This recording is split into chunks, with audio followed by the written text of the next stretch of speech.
Peace, assalamu alaikum, shalom, hotep, namaste, jambo, ashe. All the greetings of love and light to the darkest minds of the light. I am NapahShadah, and thank you for joining another SipDown. This SipDown is, sorry we're late by the way. This SipDown is going to be, like the others, very enlightening, very interesting, because we always find the best guests to come on and sit down and sip with us and speak to us about what's going on. So today we have Priest Danyahla of Maccabees TV. He is the I guess he's the leader. I would say the leader, the elder of his organization, and he is also a Hebrew Israelite.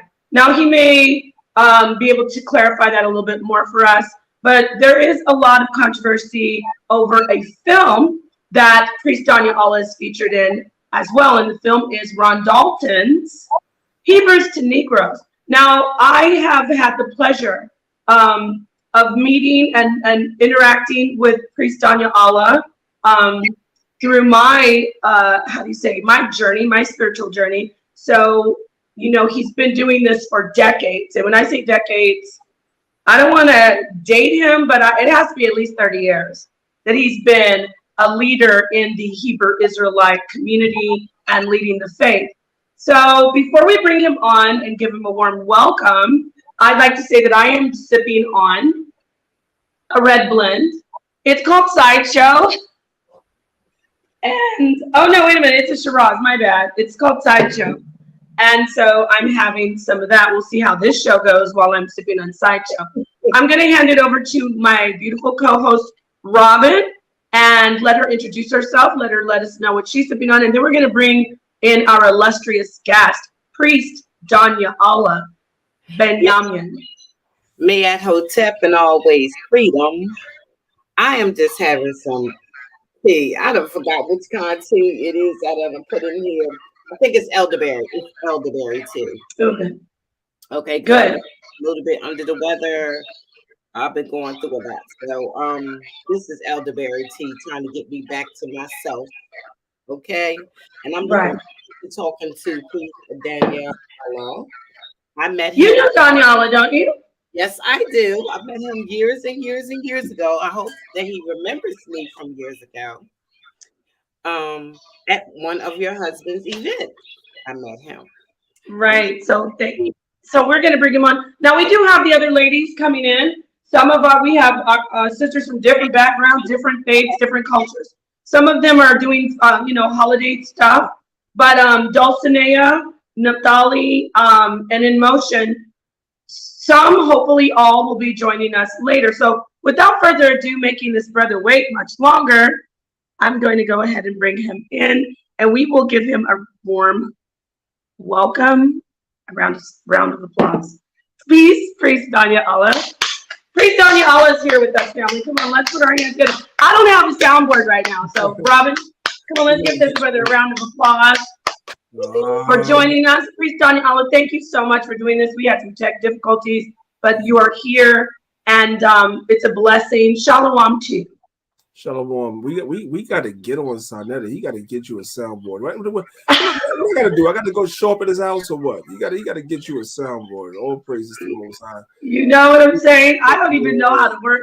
I had a little something, but I didn't even know how to work it. You know, it's not just about having a good soundboard. You got to be able to know how to finesse those buttons and hit the right one. So, yeah, get on him, Priest. Priest. I got your back. Go ahead. And I wanted to say shout out to Sister Robin, Sister Freedom. Yes, I remember the sister. All praise to the Most High. Thank y'all for having us on. And of course, I see the highlighted comment. That's my man right there. That's my man's in Max Bird. Peace to you, brother, as well. Thank y'all for having me on. Shout out to Max Bird and all the amazing HOK mods and all the amazing mods that are here. Shout out to King Sean Greg Phillips and to all of you who are tuning in, taking time out of your family time to come in and sit with us. Now, Priest, I said 30 years, Priest Danyahla. You got to give us your background. I've heard it before. and it's amazing, your story from, you know, your hardships, losing your parents. But how long have you been doing, working as an elder and a leader in the Hebrew Israelite community? And can you just give us some background on your story? Yeah, I'll be real brief. I won't be long. My introduction to consciousness came in 1990. As a junior in high school, I joined the African American Awareness Club, and I was, you know, dealing with that. I joined the Nation of Gods and Earths in 1991 and studied the 5% lessons, you know what I'm saying, which still is very much a part of my foundation today, and I'm appreciative of that foundation. And I came into the Israelite movement in 1992. Now we're at the end of 2022, so you are correct, Nepal. Your math is excellent, right? You know what I'm saying? Because the odds we deal with math, right? So your math is excellent. This is my 30th year. Next year I'll make my 31st year. So I was dealing with the Nation of Gods and Earths, the 5%ers. I did my student enrollment, was studying the early lessons. And then what happened was I came across some Israelites because we were all in the music scene at the time. Came across some Israelites, went to the school, was impressed with the leadership of the school. So I joined the Israelite school in 1992. And I've just been going ever since, right? But I still give love and respect to the foundations that I had before I became into the Israelite movement, which, of course, as I said, was the African American Awareness group that I was a part of when I was in high school, and the Nation of Gods and Earths. I appreciate all the different stages of knowledge that I went through. I appreciate brothers for the knowledge that they contribute to the community, and I'll never forget where I came from. So shout out to all those different schools of thought. But yes, I've been Israelite since 1992, all the way up until today. And lastly, before I land my plane, I met my sister NapahShadah. I want to say, Nepal, was it 2017 or 2018? 2017, yes. 2017. I met my sister NapahShadah in 2017. Now it's going into 2023. So sis, we've known each other for 6 years. That's all praises. HOK and all that. I knew Nepal. You knew me when I was a radical, hard-bodied Israelite sister. I mean, I'm always a Hebrew Israelite. I just want to throw that out there for my viewers who don't know that. But, you know, wow, I'm glad you talked about that. I don't want to get emotional, but I love my people. It's just that so many things happened to where I just needed to get into my own, you know, finish my journey. But I praise the Most High that I haven't been pulled away from who I am. You know, I may seem a little bit Babylonian at times to some, but you know, Danyahla, your name, Daniel, he was doing some of the Babylonian things. So the reason I'm saying this is I have so much respect for you, Priest Danyahla. I always tell people, you know, to validate myself as the type of person I am, I say, well, I know Priest Danyahla. He anointed me with oil on the Passover, and that's not a light thing. So you are one of the very much respected elders. You are steadfast in the faith, and you're not one of those brothers who does the toxic thing. So we can get into that. I want to talk to you about you being featured in Hebrews to NEQROES, but I also want to talk to you about, you know, me as a woman, how and brothers, how they're turned away from the faith because of the toxic side. Can we just throw that out there and just have you grab whatever and talk about it? Yeah. So yeah, whatever question you want to ask, if you have like a particular pointed question you want to ask, I'll answer it on that topic. Sure. Okay, here we are. First off, I want to introduce one of our latecomers. This is our resident psychotherapist in motion. She's joining us late. In motion, this is Priest Danyahla.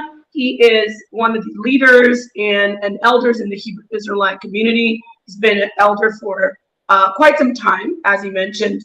And he's also featured on Ron Dalton's From Hebrews to NEQROES. So you can introduce yourself, but Danyahla, why are you shaking your head?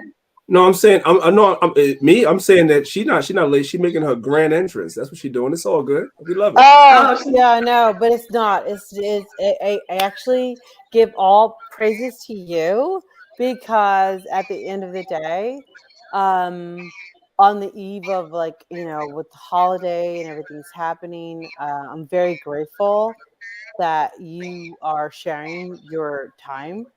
And so thank yeah. you. Yeah, thank you. Well, yes, Praise Danyahla doesn't exactly celebrate during this time, but you did do Hanukkah, right? I did. Yes, I did. But let's get back to. I'll be poignant. I mean, I'll be to the point with my not poignant, but it may be poignant because it is a little sad, and it still is important for me to talk about. Let's talk about the way a lot of our people are turned off by the faith and the culture when they see the harshness, specifically, if you don't mind us just starting off with that, with women, you know what I'm saying, like a lot of the harshness. Can you share some of that? Give us some insight on a brother like you who doesn't do that. Give us some insight on what you think about that, and talk to us about it.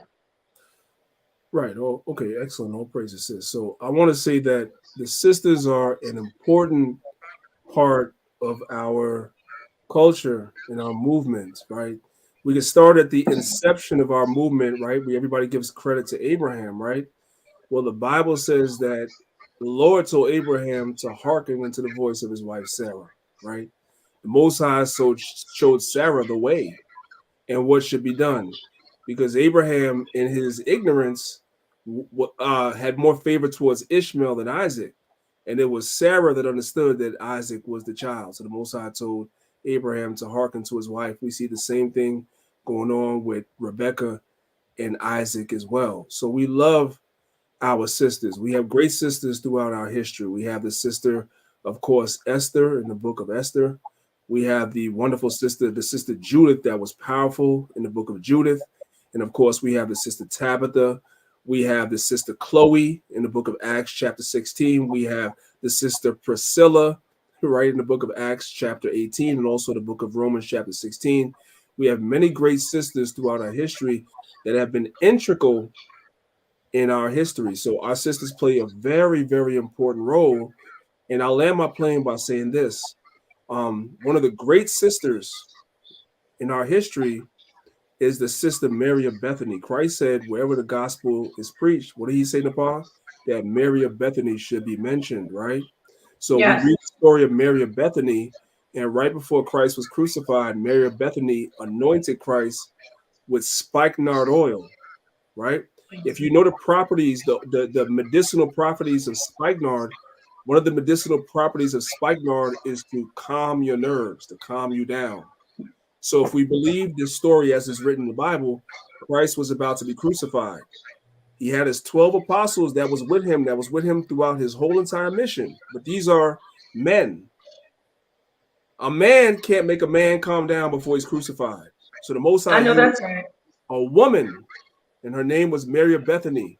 And she came and anointed Christ and anointed him with spikenard and used her that strong feminine to calm his nerves. And she knew exactly what oil to use, which was spikenard, to calm his nerves before he was crucified. We love our sisters. Our sisters play an integral part in our walk. And I'll land my plane by saying this. Sometimes scriptures like 1 Timothy chapter 2 are taken out of their context, Right. and weaponized against sisters. And there's a cultural context and a biblical context as to why Timothy said that women should be silent in the churches. It wasn't because our women don't play an integral part, like I always teach people. It's because those women in that particular church were in the midst of idolatry, which was the worship of Diana.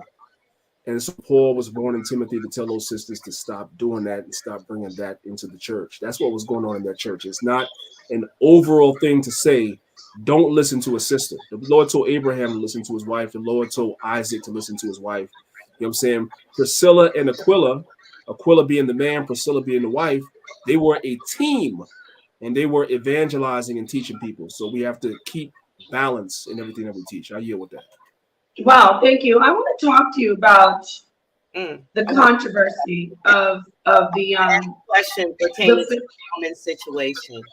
yeah, but before we do that, that's why I jumped in, just guided back to, we're gonna come full circle, and you can ask the question for sure, Robin. You know you can always ask any question. But I do want to get back to, because a brother, like, the reason I thought about it is, you're the type of brother, the leader, the elder, that by the time I was already all beaten up by all the abuse and mental programming against women and the misogyny, I met you at the end of all of it. I came in 2011, and then around 2017 is when when I started to be my own self. I had never been to a Passover. I went to the Passover. That was the first Passover. I did Passover at my own home with my children. Every year we did a Passover, but I never had gone to one because the group I was following, and you know who I'm talking about, Danyahla, I'm not going to say their name. They said it was wicked to celebrate, that it was a solemn assembly, meaning they meant solemn by just we should be depressed and mourning. And I'm not mocking that, because there's always an element of mourning with our people. However, I was just fed up with all the doctrines of you can't celebrate Passover. You have to admit you're a whore for the Most High to really accept you. You only get saved through childbearing. 13, you know what? I'm not going to make this too crazy. So I was like, you know what? I'm just going to do this on my own. So that's when I went to the Passover with that you organized. It was amazing. The sisters were beautiful. The families were beautiful. There was such love. Shout out, much respect, shalom to your queen, to your wife, your goddess, whatever. I don't even call her goddess. to your woman, to your wife. Now the reason I said all that is because you are not the negative, toxic Hebrew, but you also progressed. I don't know if we have enough time, because you started very, very, very young, and you were in One West. But that's not my question. I'm going to the film. When you were featured in the film, was it because of the type of Hebrew that you are? You know, I'm going to say positive Hebrew. Is that what Ron Dalton was trying to really make sure that he displayed to the people of the world? Did he pick you because of that? Because you and I know, I mentioned the other brothers. I didn't really see the film, but I doubt that they're featured in the film. And correct me if I'm wrong. Why did he pick you? That's what I said all that just to ask you. Why did he pick you and to be featured in that film? I don't know. It's the Most High, because in the film, the first film, he just picked a random clip off of YouTube of my camp and just threw me in the film. And then what he did was he sent somebody that he knew that we had in common, that we both knew, to me and asked me, would I come to the film premiere and support him?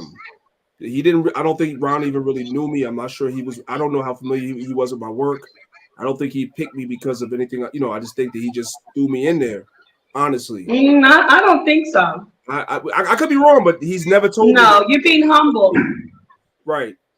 Maybe I don't know. He's never told me it was because of me or what I taught. He just picked me and put me in the film. As far as I know, I'm being honest with you.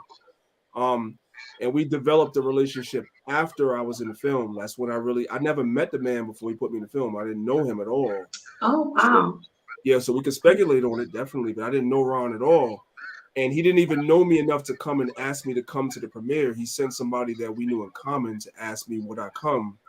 And I went to the premiere and we had a conversation and we built our relationship after the film came out. But why he put me in there, I can't say, because he never really told me it was because of who I was or how I taught. I mean, I would like to think so, sis, but I don't want to lie. I would say this man has what? I mean, he's a Hebrew. I'm speculating because that's amazing that I thought he'd seen your work. But in the film, are any other One West camp or any other One West brothers featured Not in the first one. So he has, I believe there's 4 Hebrews to Negroes, not in the first one, but in parts 2 through 4, he interviewed everybody else, because when we came to the film premiere for part 1, he had a camera crew there, so he interviewed Tazariak, Hashar, Zabak, Zion Lex, and so many others. So they're in parts 2 through 4, yes, but in part 1, no, I think it's just me. Now, Divine Prospect, isn't it also, right? In Divine Prospect, yes. Mm-hmm. Now, was this the brother who was actually at the debate with Tazariak and Malik Zulu Shabazz? Divine, you talking about Divine Prospect? No, the Ron Dalton. No, there was a brother there, huh? He himself wasn't at the debate. Maybe somebody he knew was there and filming, but Ron wasn't at the debate. Ron has not been to any sign of the debates yet, even now.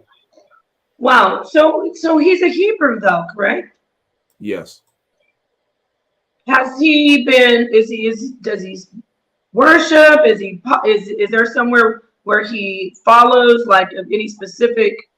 He was. If you've been following his journey, and I know limited stuff, so I don't want to speak. You know what I'm saying? Sure. But I know that he's from Detroit. I don't know if you know that, right? No. So, yeah, he's from Detroit. So he was fellowshipping with a lot of Hebrews from Detroit. And during the time of the first film, he was closely associated with Pastor Dowell. You familiar with Pastor Dowell, Nepal?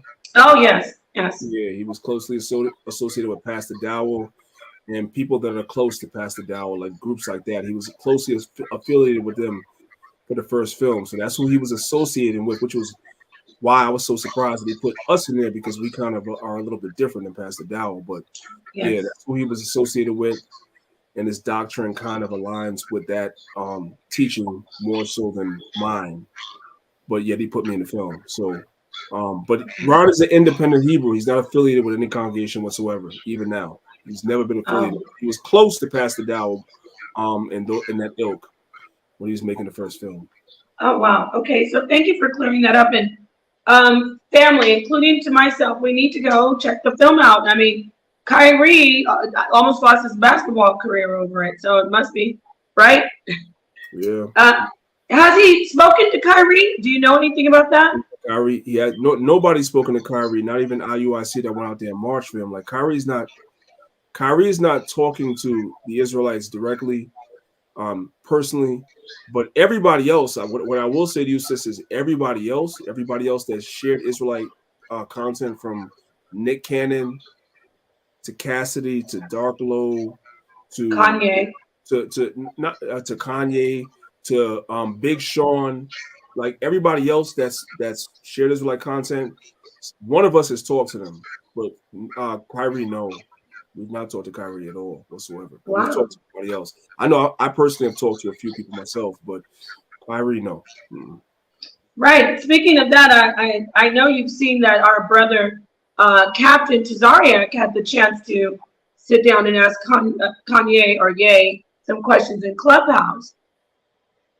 Yeah, shout out to WAC 100 for that. WAC 100 is the one that actually set that up. You know, whatever people think about WAC 100 and, you know, his presence on the internet and all the stuff that he gets into, because WAC gets into a lot of stuff, right? Everybody knows that. But WAC has a lot of connections in the industry, as we know. And he was actually the person that lined the interview up for Captain Tazariak. Captain Tazariak is very close. He was introduced to WAC 100 by some folks on Clubhouse, and they become pretty friendly. And so, yeah, he chose Captain Tazariak to talk to Kanye. So that was really an excellent moment for the Israelite community with talking to Kyrie Irving. Kanye West. That was excellent, actually. Very, very. So the sister you were mentioning, priest, you know that the issue with the women is very, very touchy. So Robin was going to come in after it. I mean, we went all the way around, but I'm coming right back because Robin wanted to ask you a question pertaining to the movie. What was the purpose of it? Be nice to me, Sister Robin. Okay. I'm messing with you. Be nice to me, Sister Robin. I'm teasing you. Ask your question again. I'm teasing. What you ask? Well, what I was going to ask about, going back to the women's situation, I just feel like during the era of the Bible was during the era of coming out of the worship of the goddess. But that's my personal opinion. I'm sorry to cut y'all off, but there's a lot of feedback. Y'all don't hear it? I don't I know. think, I'm, I think maybe what it should be is whoever's talking, everybody else should mute, because I think that's what. Yeah, let's do that. I'm going to mute. Good idea. In motion, let's mute while Robin's speaking. what was the purpose of the movie? Ron was pretty much, he woke up to, Ron was a Christian before he came into the Israelite movement. And so he awoken to be an Israelite based on some information he came across. And actually, and by the way, Nepal, he'd come on your channel if you invited him. But actually what happened was he reached out to Tariq Nasheed. He was trying to reach out to Tariq Nasheed as far as the Hidden Colors films were concerned, and how come he wasn't including Israelites in those films, because the Israelite community is a large part of the conscious community like everybody else, right? But Tariq just seems to leave us out. And so he decided, rather than complain about Tariq leaving us in our community out, he would create his own films and chronicle, as far as he's concerned, the history of the Israelites going all the way from antiquity to now, which kind of inspired him to do the films and to give basically what he considers to be primary sources proving that, the people in the Americas are the Israelites. That's what kind of the Hidden Colors film definitely motivated him, because Tariq did do a great job of putting those Hidden Colors films out, and it definitely moved the needle. And pretty much every community, the Moorish community is represented in there, the Nation of Islam is represented, the Kemetic community is represented, but the Israelites are not. So I think Ron kind of was motivated by that to do something that included us in the conversation as well. Do you think I'm saying, when I asked you that, as to say, is what was the purpose of the movie for us as a people? What was the purpose of it? What was it supposed to do for us? Well, not only that, do you also think the reason why you were left, that the Hebrew Israelites were left out, is because of the controversy of the actual history of the Hebrew Israelites? Do you think that is the reason why you are left out? Right. So to answer your first, so to answer your second question first, it would depend on what controversy you're talking about, because there's a lot of controversies with the Israelite community. So I don't know which controversy you're talking about, but you can be specific. Yeah, go ahead. You could elaborate. The actual history, like how, how the historical history. Now, sometimes people say that nobody in the Bible ever existed, like they're just characters in a book, and that there is evidence proving that. So I'm saying, do you feel like that may be reasons why you are out of information, is because there's information proving that it is just not a fact? So is that reasons why you think it may be left out? And as far as well, just you said you was going to deal with that first, right? So to answer your first question first, thank you for asking the question, because now I see a little more clearly. For me to understand Tariq's mindset why he left the Israelites out, that would be unfair to say. It's a possibility. We could do that, sis. We could say it's a possibility that Tariq is of the same mindset of those that believe that the history of the Bible is not true and the things never happened. So we could say that that's a possibility. Let's do that, because none of us have spoken to Tariq, so we don't know why. I don't believe Tariq has ever given a reason why he hasn't had the Israelites in there, but that is definitely a possibility. We could put that on the table. And to answer your second question, the second question is married to the first question. Yes, sis, that's the reason why. Ron, that's one of the reasons I believe, in speaking to Ron, why he did this film particularly, because some of the things that people say historically about the Israelites not existing, as far as we're concerned as Israelites, are historically inaccurate. Now, we don't necessarily have to get into the nuances of the conversation, but some of those things are historically inaccurate, because if we look at the story of the Exodus is put, according to academia and scholarship, as being in the New Kingdom, when we believe that the Bible teaches the Exodus actually happened in the Middle Kingdom, not the New Kingdom. So we're actually looking in the wrong place, which is why we don't find the evidence of that.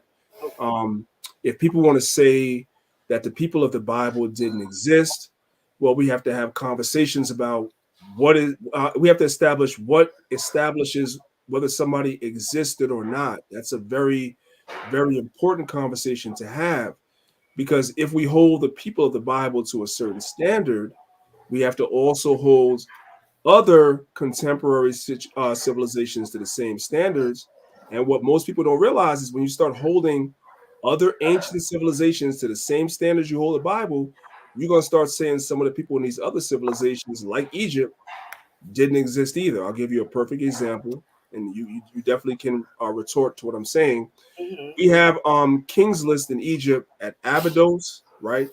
We have also the Turin Papyrus, another King's List as well, that mention a lot of different pharaohs in Egypt. These King's Lists do not agree. The Turin Papyrus of Kings does not agree with the Abydos Papyrus. That's a problem.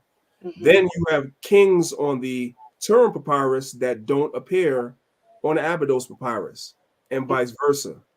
And then you have kings with cartouches on the wall at Abydos that there's absolutely no history, no papyruses, no steles, no nothing about these guys. They simply have a cartouche on the wall with no history to back up that they even existed other than the cartouche. You had the same problem in Egypt, the same problem in Nubia, and the same problem in the Levant with Israel. So it's a very nuanced conversation. So to answer your question without being long-winded, I understand why people say what they say. And so the motivation for Ron Dalton to do this film, amongst many other motivations, would be that we have as much evidence, we believe, that the people of the Bible existed as the people of Egypt have for a lot of the pharaohs whose bodies have never been found to this day. There was 170 pharaohs of Egypt, and right now they've only unearthed maybe 50. That would leave 120 pharaohs they've never found. There's no bodies, there's no papyruses, there's no steles, there's no nothing. It's just a cartouche on the wall at Abydos. That's it. So you have the same problems we have. So this is the reason why Ron Dalton created this film. And that's not to even start a back and forth argument or conversation. No. Right. I need you to just hold on, Robin, 1 second. I want to ask, why do you think, praise Danyahla, with your experience in this community for, I'm talking about, when I say this community, I'm talking about the YouTube community, not specifically the Hebrew community, but how the Hebrew community has been attached to the YouTube consciousness community. With your experience, decades in this community, I'd like to hear from you, why do you, as a black man, as a so-called black man, why do you think that so many of the different schools of thought, more 5%ers, Islamic people, even Christians, even atheists, why do you think they're so accepted? Of course, the Kemetic, because that's the base of it. Why do you think they're so accepted, but there's so much vitriol and contention and spitefulness toward Hebrews? You can start with what they say, oh, because you're toxic with the women, but I mean, I'd like for you to really tell us, why do you think there's so much hatred for the Hebrews in a black community? Well, I'll give you my personal anecdotal experience to give you the example of why I think it is. Because the Hebrew Israelites, like the Christians, the Bible is our proof text, right? So I come out of Christianity myself. So before I came into this Israelite movement, I rejected the Bible and Christianity because I know that Christianity is a farce. As far as when I say Christianity, I mean post-Nicene Council, post the Council of Nicaea, Christianity is a farce, right? And I realized that, and I also came up in the church and I saw a lot of things which made me reject the church. And by extension, because I believe the church is attached to the Bible, as a Christian, I rejected the Bible as well. So a lot of our people that are in these other schools of thought or different traditions, they are also people that probably were raised in Christianity. Like I've heard everybody from Jabari and on up saying that they were raised in the church. So they went through a lot of experiences. They saw a lot of things and they rejected the Bible. I did that too. So I understand, I can sympathize. That's why I don't get emotional about these things at all whatsoever. I think so. That's what it is. It's a lot of people that went through a lot of things in Christianity and they reject the Bible. I came full circle through the conscious community, through the 5%, the Nation of Islam, etc., and came back to the Bible because I did a lot of research and studying.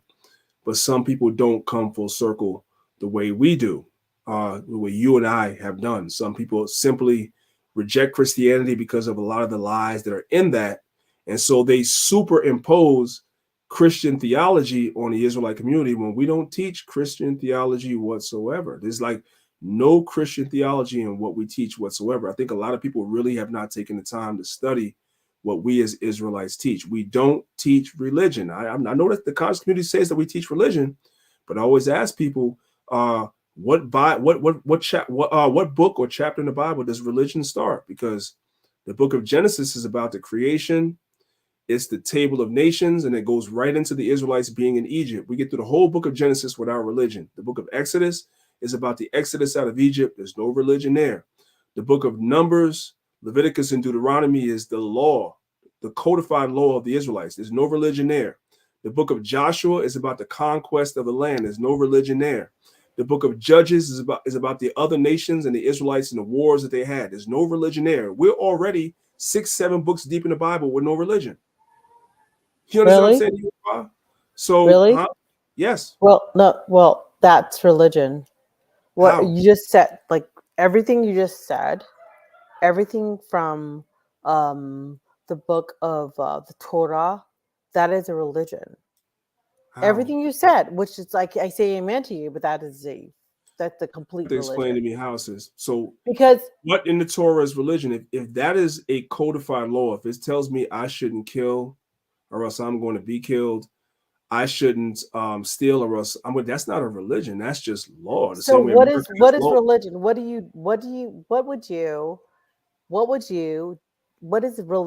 What would you identify as religion? And before you answer that, Priest Danyahla, in motion, let us know your position that you don't think religion is negative, correct? No. Okay, so she's coming from an angle where religion isn't something that's negative. So because she's I don't know what your background, you have some type of religious studies background. From a very scholastic, objective, right. What religion is, what religion is so she's not coming from religion as negative, and she's not fully familiar with the community and the language. So in this community, religion is something where we've been indoctrinated. It takes away our true spirituality, our connection with the Most High. So that's why I just wanted to give you some background on that, Priest, before you answer. So that's what she's contending. Oh, it is religion. You know what I'm saying? So I'll hand it back to you.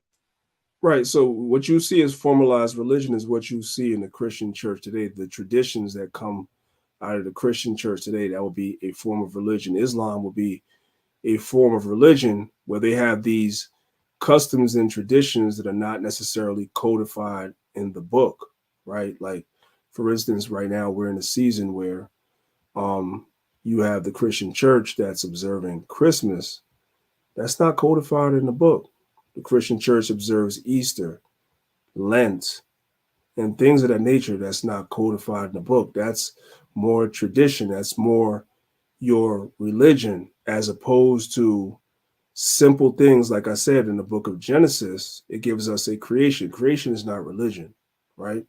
Then from after it gives us the creation, it gives us the table of nations, going all the way from Adam, all the way down to Noah, all the way down to Abraham, Isaac, and Jacob. It gives us a genealogy. That's not religion.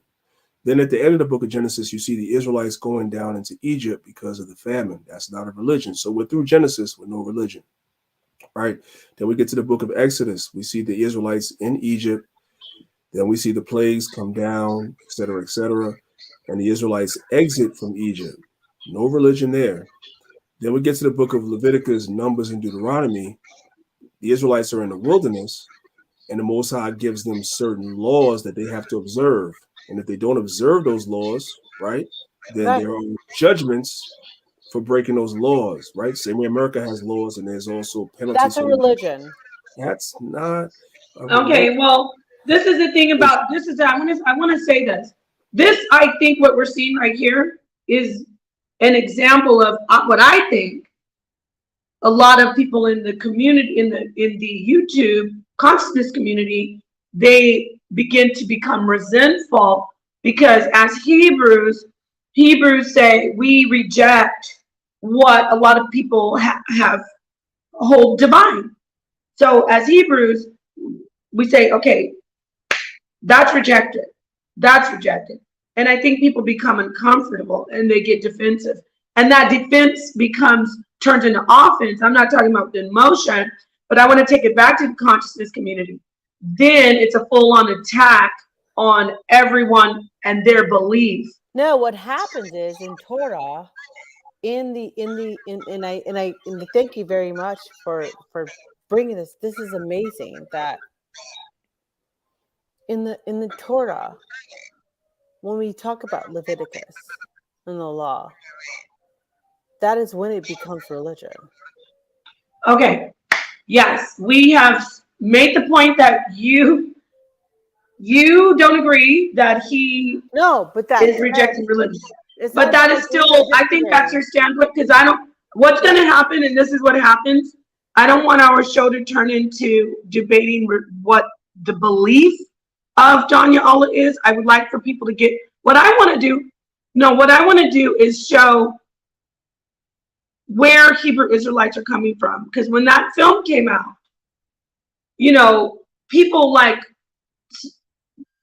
Kyrie and people who are sitting around and just living their lives, and they say, oh my gosh, this makes sense.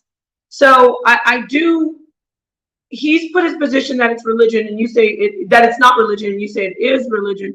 In motion, I'd rather you to ask him questions about, what they practice and what they do from Torah. I'm not trying to leave you, but I just don't want you to be going back and forth about religion. Well, because the part of like what makes it so sacred for people who follow the law is very, very, very, it's personal. Yeah. Wait, we have a question in the chat. I'm sorry. Hold on, emotion. Is someone's television on? If it is, turn it off. Go ahead and finish your thought, and then I'm going to ask this question from the chat. What it is, Napah, is that everybody's not muted when she's talking. Yeah, I was muting. I'm sorry. So it's all good. Finish your statement, and then we're going to. Robin, do you want to read that question? Are you finished, in motion? Or somebody read it. I'm going to mute out. Now she was asking a good question. I wanted to. I'd like to ask her. I'd like to answer a question because, first of all, I never thought the Bible was a religious book. Period. And I have no problem with whatever you choose to do, Danyahla. My question was concerning the movie, But I'll read this because Napah asked me to. Priest Danyahla, do you believe in or worship of a superhuman power or powers? I mean, based on the question, the answer is yes. Of course, I worship the Most High God, Yahweh, who is superhuman. So absolutely, 100%, 100%, yes. I want to keep going on that because see, a lot of people don't know. A lot of people don't know about what Hebrew Israelites believe. Do you believe in a Messiah, and do you believe in the book, the Messiah of the book? Yes, sis, I believe in the Messiah of the book. I believe that Moses acted as a mediator that mediated a covenant between Israel and the Most High. That was the first covenant. Moses mediated that covenant when you read Exodus chapter 24. And I believe in the New Testament, one is called Jesus Christ, who we call NapahShadah, mediated or was the go-between, the broker between a renewed covenant between Israel and the Most High. And the reason why the covenant needed to be renewed or renegotiated was because we as the Israelites, we violated the first covenant. So the Most High rejected the terms of the first covenant.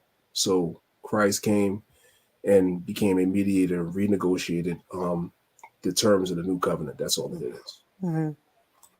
Danyahla, this is because I really am trying not to ask any question that's gonna cause any type of debate. No, ask your questions. Hey, You know, sis, you're not going to be sis, real disrespectful. quick, if I could tell you, both of you sisters, real quick, Napah already knows me. I promise y'all I'm not going to debate with y'all. It's not going to get crazy. Y'all can ask y'all. We don't get crazy over here. Y'all gonna get crazy. First of all, I wonder if anybody's actually even reading the book, because it sounds to me that when you say the Most High, it sounds like you're looking for this, as I've always stated, you keep looking for this Most High outside of yourself. But clearly the book states that Jesus is stating that it's within you. Why do you keep looking for it outside of yourself? Because clearly you wouldn't want to deal with a God that would tell a man to take his child up on an altar and kill him.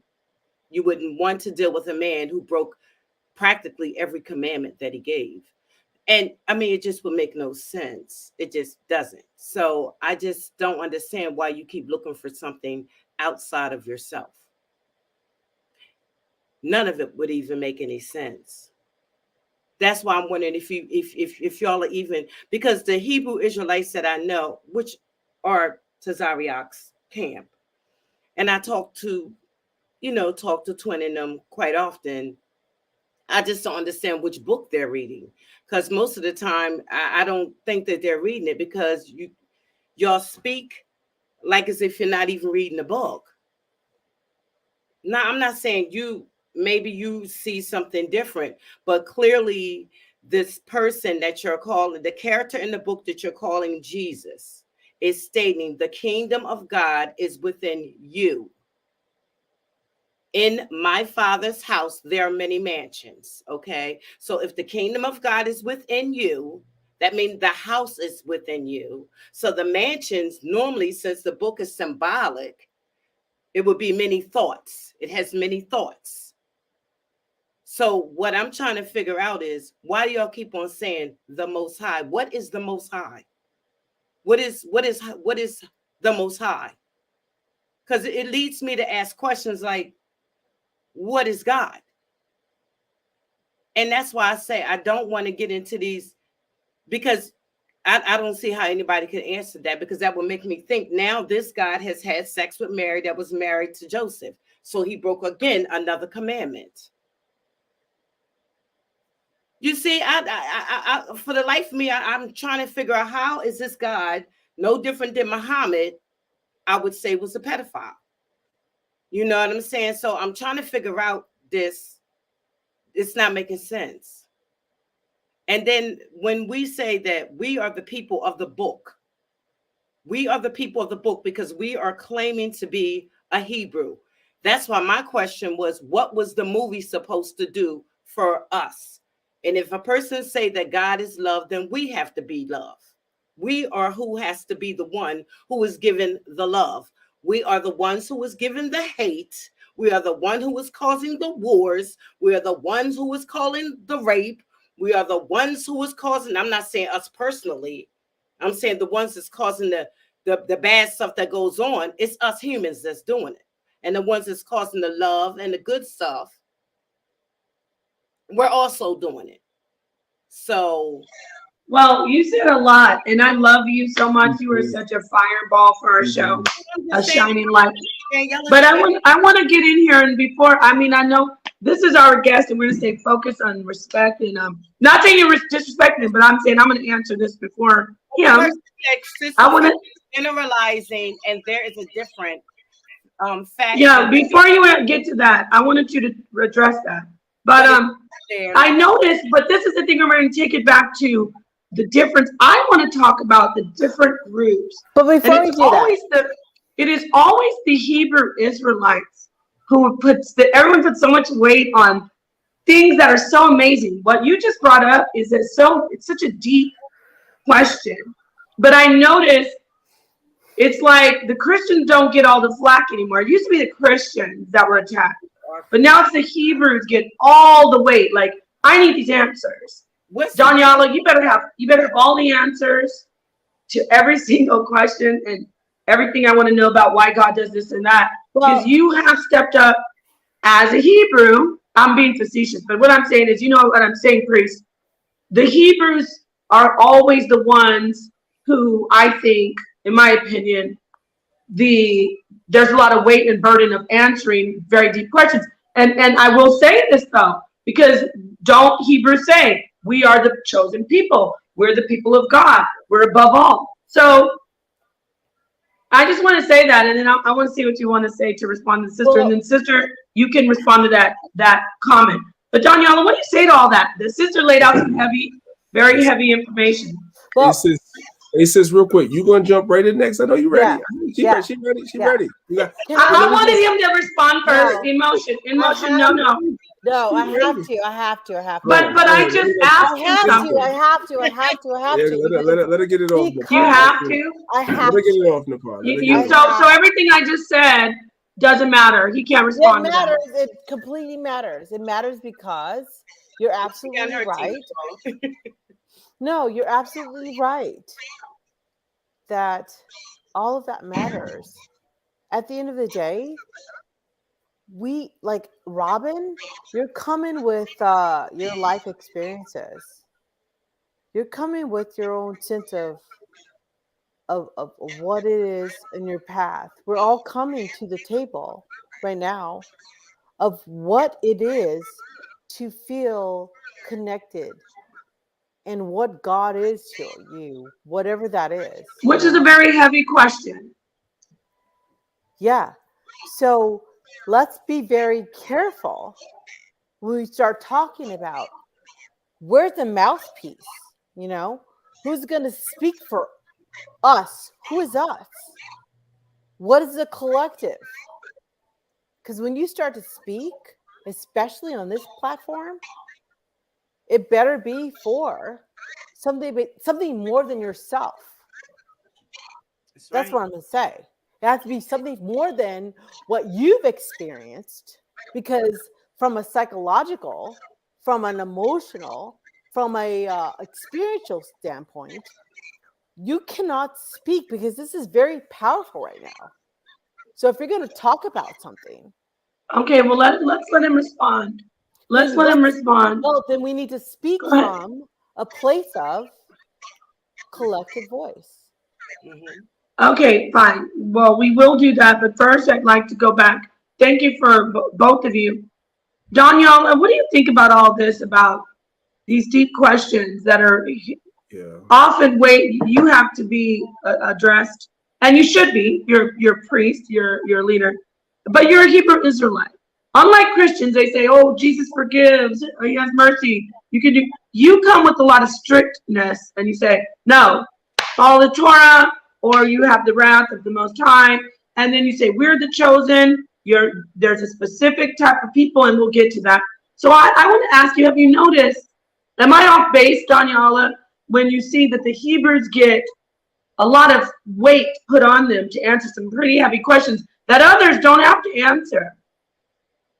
Yeah, absolutely. So I appreciate both of the sisters and what they said, but specifically addressing the sister Robin. She said so much, and whether she realized it or not, I know she was just trying to get it off. She asked a lot of questions in one, which is cool. And what I want the sister to understand is that all those questions are good questions. I don't want you to think I'm Billy. Those are great questions. And each one of those questions require a good answer, but those answers take time to unpack. Because I'll tell you something. I said it before. I don't know if you picked it up, Sister Robin. I'm going to say it again. I didn't leave Christianity and jump into the Israelite movement. I joined the conscious community.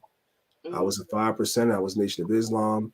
Some of these very questions, when I came into the Israelite community, I had them too. So these are actually good questions. That's where I want to start. I want you to know those are good questions and those are fair questions. I don't necessarily think we'll be able to unpack all those questions in this conversation. You have to be, I'm being fair, so I need you to be fair. All those questions, each one of those will require maybe 20, 30 minutes to talk about. That's number one. I'm going to say this to you, Danyahla. I'm going to say this to you because somebody put that comment in. Yeah. Judas, the reason why I'm saying, okay, the characters in the book. because anything can be explained by using a character. Okay? And they didn't have to exist.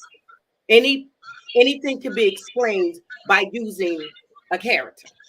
You know? Judas, the character that he did was an example of betrayal.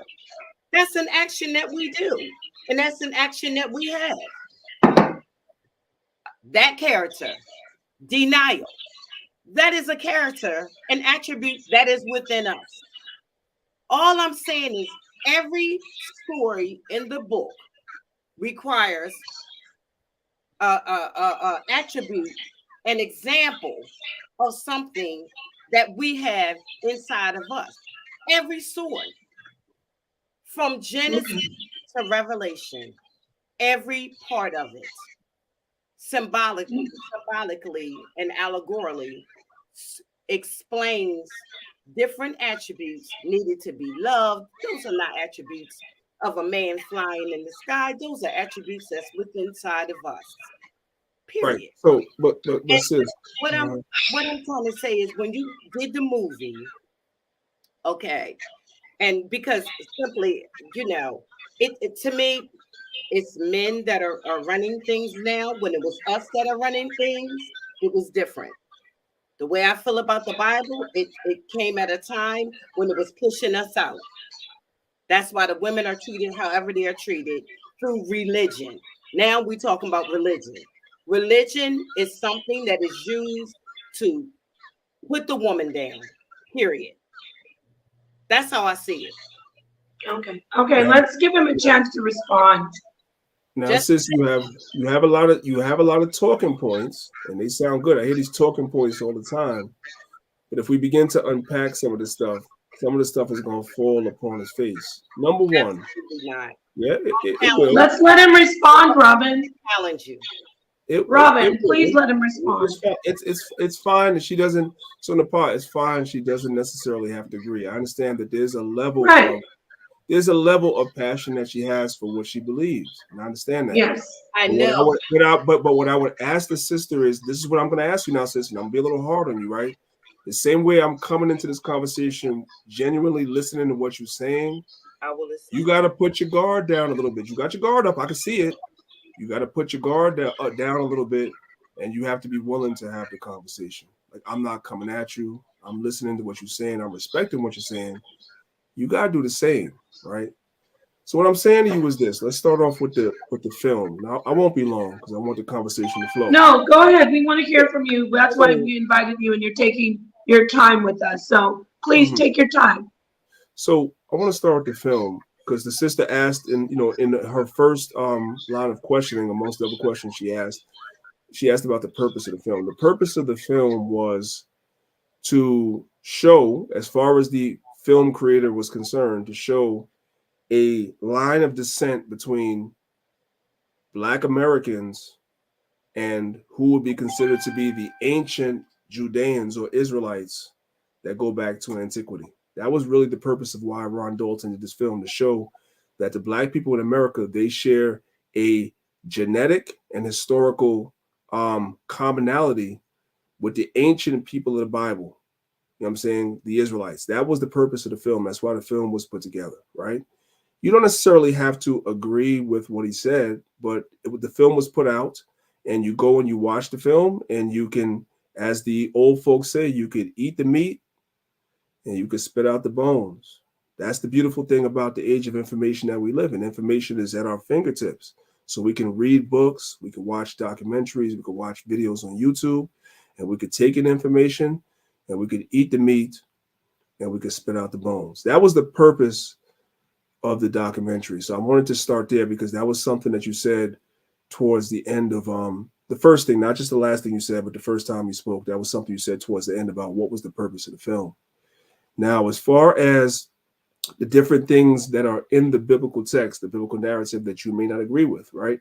You may not agree with the story of the birth of Christ, right?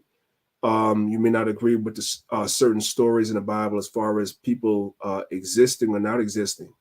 Each one of those conversations, on its face value, we have to sit down and we have to have a conversation about. Like, I wouldn't be able to the way that you just laid it out and you asked all those questions pretty much in one paragraph, the way you asked it to me, I would not be able to sit down and give you a concise answer to each one of those things without sitting down and going through the nuances of each conversation. There's a lot of nuances in these conversations that we're having when we're talking about the Bible. I believe there's also a lot of talking points that people use because they take scripture out of context. Like, for instance, Napah and I was talking earlier about the scripture in 1 Timothy chapter 2 about the women, and they take that scripture and they be like, oh, that's misogyny. When in fact, if you really look at that scripture in its historical context and why it was written, there's a reason why that scripture was written, and it's a reason why it was written to who it was written. Because Timothy was a real person, and he was also a bishop over a church in a particular place, and there were things that were going on in this particular place that Paul was addressing that was out of order. But people take these things without actually doing the research and make these conversations and say, oh, it's misogyny and the Bible is against women, so forth and so on, not knowing the same person that you could accuse of being a misogynist, which would be the Apostle Paul in the case of 1 Timothy chapter 2. If you go to the book of Romans chapter 16 and read about what Paul said to the women in that church, that's not misogyny. Paul had an assistant by the name of Chloe, right? And Chloe was a great help to the Apostle Paul. And so Chloe was sent to the church at Rome when you read Romans chapter 16, and Paul told the church at Rome, whatever she tells you to do, do that. Wait a minute, I thought Paul was a misogynist. I thought he hated women. I thought he Wait, you mean Daphne? Daphne. It's Chloe. It's Chloe. First, read Romans 16. If you want to. Oh, you're talking because I thought Chloe was the man. Isn't there some controversy that Chloe isn't a sister? I've never heard that. You'd have to show me that. I've never heard that. Oh well, I'm happy to hear that Chloe's a man. Let me look. I mean, a sister. Romans chapter 16. Yeah. But I was taught. I'm pretty sure I was taught that Chloe was a man, even though that's a woman's name. Back then, that it was a man. So you've given me some information. Hey, Napah, sorry. I'm mistaken. I said Chloe is Phoebe.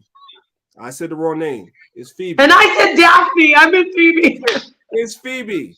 It's Phoebe. I said Daphne. Yes. But why did I? Wow, that was weird. We threw out all the Greek names there. Yeah. Daphne, Chloe, Phoebe. Right. Phoebe, yes. Continue though. I'm sorry to interrupt your flow. The point is that here is a sister that was sent someplace, and it was told in the same Bible that's supposed to be misogynistic. When you read Romans chapter 16, verse 2, Paul tells the church at Rome that whatever the sister comes to the church and orders you guys to do, you should do it. So there's a context, and this is what I was telling the sister. I'll land my plane right here. There is a context to things that are written in the Bible. And what happens is that people that are not familiar with the entirety of the scriptures from Genesis to Revelations, they find things in the Bible, they isolate particular verses, and they say that those verses are misogynistic, they're against women, they're this, they're that, but those verses are isolated rather than looked at in their entire context of the entire book. And when you look at and have a conversation about the book in its entirety and its context, it's a different conversation than the conversation that people had. And these are conversations that people have to be willing to sit down and have the conversation, A, and B, to yield to the fact that most people that make these conversations are only familiar with those particular verses, but they're not familiar with the text in its entirety. Wow. And they come and they argue against people like you and I that know the Bible in its entirety, and we're here to say that it's not saying what you're saying it's saying. I know you got one or two verses right there that you think is saying something, but why don't you read the whole chapter? Or as a matter of fact, why don't you read the whole book? And I guarantee you when you read the whole book, you're going to get a different context than what you're arguing with us about. And that's pretty much what it is that I'm trying to say. These things can't be resolved in a one conversation or that we're having on your channel, especially when we're talking about a movie and everything like that. But I want people to know that the text is not what people are making the text out to be. Absolutely. But wait, real quick, ladies. But you answered it. You did a great job addressing, opposing views. And as a leader, as an elder of a radical group, it's no problem calling the Hebrew Israelites radical because they stick to strict laws. They are not conventional. So I appreciate you addressing that. I want to get to some of this one question. Shout out to this person in the chat. So I'm complimenting him. I say he looks so young. You keep calling him an elder. He looks. Yes, he's an elder because he's leading and he's been in the community leading for some time. He says, "I'm older than you think." At the end of the show, I want to see how old you think I am. I'm a lot older than you think I am, but I appreciate you, sister. I appreciate you. Yes. We're gonna get to talking to you about your health. They're shooting out fireworks for the holiday. Did you ever study at all? Let me get to this question, please, for God's sake. No, I just want to get to this question. And you know how we are. You can come in, but I just want to get this question. If you ever study Islam at all? Okay, let me get this question first, and then we'll get to that. Mm-hmm. Peace to Dulcinea, who's just joined us. She's another one of our panel priests. Danyahla. Okay, Sophiana Gaffney, thank you for this question. See, there are people out there who want to know who you are. They want to know about the Hebrew Israelites. We're in the community, Robin, Dulcinea, in Motion, not so much, but we know about who they are. But there are people who don't know. And so when they see there's controversy about the movie by Ron Dalton, Hebrews to NEQROES, when they see that Kanye West and Nick Cannon and Kyrie, when they see they're being blackballed or threatened to be blackballed over Hebrew Israelite faith or even being curious about it, people say, well, why? Why is it like that? We've got the Mormons who have a real serious racist background, but they've cleaned up their act. Shout out to the Mormons. We see all these different belief systems, all these cults. So why is it so serious when people identify with these Hebrew Israelites? So when I look at this question, I appreciate questions like this because people want to know. So the question is, Priest Danyahla, I'm curious, do you see a commonality, a connection, or any similarity? I'm paraphrasing, I'm adding on, I should say, between other religions and Black Israelites, respectfully. So, Priest Danyahla, I can think of a few groups, Seventh-day Adventists, Jehovah's Witness. I've seen a lot of similarities, but I want to hear from you as an expert, so to speak, as an elder, as a priest, decades and decades, 30 years in. Do you see any commonality between your culture, your faith, and other faiths? Thank you, Napah. That's a great question, and you kind of answered the first part already. So if we were looking, if the question is, I don't know the intent of the question, but if the question is us and Christians, yeah, there's definitely commonalities between what Christians believe and what we believe, and I believe that Napah already addressed that, right? But if we was to do what will be called cultural synchronisms, right? Cultural synchronisms, where we go across cultures. Let's go back to the ancient world, right? You can see a synchronism between what the Israelites would eventually have as their codified law and what the Mesopotamians had before that. You can see that encoded in Hammurabi's code. You can see that, right? You can also see what the Israelites have encoded in their quote unquote 10 commandments and also their broadened law. You can see some of those same tenets or principles spoken about in the Papyrus of Ani, as you guys know it today. That would be the 42 declarations of innocence, or the 42 negative confessions, or what you call the 42 laws of Ma'at.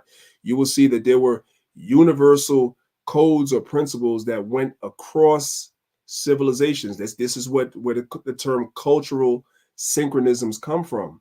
You will see these across cultures where people had certain prohibitions against murder, certain prohibitions against stealing, so forth and so on. There were certain moral codes that were universal in that part of the world that you can find in other civilizations, and you can find in the Israelite community as well. In addition to what Napah said, you can definitely find synchronisms between what Israelites believe and what Christians believe, absolutely, which is why we are able to have these conversations. Of course, we as human beings, we tend to a lot of times focus on the differences, but there are 100% things that we universally agree on. I don't think if you talk to a Christian, a Muslim, somebody that's into comedic science or comedic science or African spirituality, I think everybody across the board will agree that if you kill somebody without a cause, that's evil. Doesn't matter what culture you're into. So of course, there are certainly commonalities between all the different communities. Absolutely, 100%. I want to move on to, this is great, hearing from you, hearing about the beliefs. Y'all love, you know what, you guys, I love these ladies. This was beautiful. Wait, when I'm speaking, no, I'm just kidding. What do you want to say in motion? Because this is beautiful. Because I mean, hearing about I not knowing so much of the religious practice, but hearing the sense of moral code, right? What we're talking about from what makes a religion, and it's a religion when you say there's a moral code or not killing each other, about a sense of morality, a sense of love your neighbor as yourself. How does that translate? I mean, on the ground for you? I can't even imagine, because the people I treat, the sense of trauma, violence, gun violence, sense of aloneness, not feeling that you're connected to someone else. How are you, as a community of consciousness, really letting these families, these people, know that they're not alone, and bringing in a sense of hey, we don't kill each other, we are about love, we're about connectedness? Yeah, how are you set apart? Well, one of the things I could tell you, sister, real quick, to answer your question, is that you have to know that something is wrong to want to make a change, right? There has to be something intrinsically in you that knows that something is not right to make a change. So when you read the book of Ezekiel, chapter 9, I believe it's verse 4, the Most High told the prophet Ezekiel to set a mark on the men that sigh and cry for all the abominations that be done in the midst thereof. So what I'm saying to you is that I'll always use myself as an anecdotal example of what I'm talking about. I'm a black man, raised up in the community, raised up in the hood. I check off 8 out of 10 boxes of every statistic that was supposed to make me, fail in this world, right? My father died. My father died when I was 12 years old, so I grew up pretty much through the most important years of my life without a father. My mother died when I was 11 years old, so I was supposed to be in the streets. I'm supposed to be in prison. I'm supposed to be a statistic. That's what I'm supposed to be, right? I'm supposed to have lost my mind and went out and commit crimes and sell drugs to my people. This is what I'm supposed to have done, because a lot of people, experience less than what I experienced in life. And that's how they end up. They just end up a statistic or a number or something like that, right? But even going through everything that I went through, I still realized that at some point or another, something was wrong. And I realized that the conditions that our people in wasn't right. So there was still something in me with everything I went through that kind of kept me from falling into being a statistic. So what I'm saying to you, if it makes sense, is that the first thing, in order for somebody to even acknowledge any type of spirituality and want to make any type of change, is that there has to be something already in you that can look around and look at the conditions of our people and know that we're better than this. and the condition that we're in is not right. And that's what happened with me. You know what I'm saying? I even though I was going through what I was going through, I just knew that the condition wasn't right. And these are the type of people that we look for, pursuant to the scripture I just quoted to you in Ezekiel 9:4. We set a mark on those of our people that sigh and cry, that know something is not right. They may not know what it is that's not right, but they know something is not right.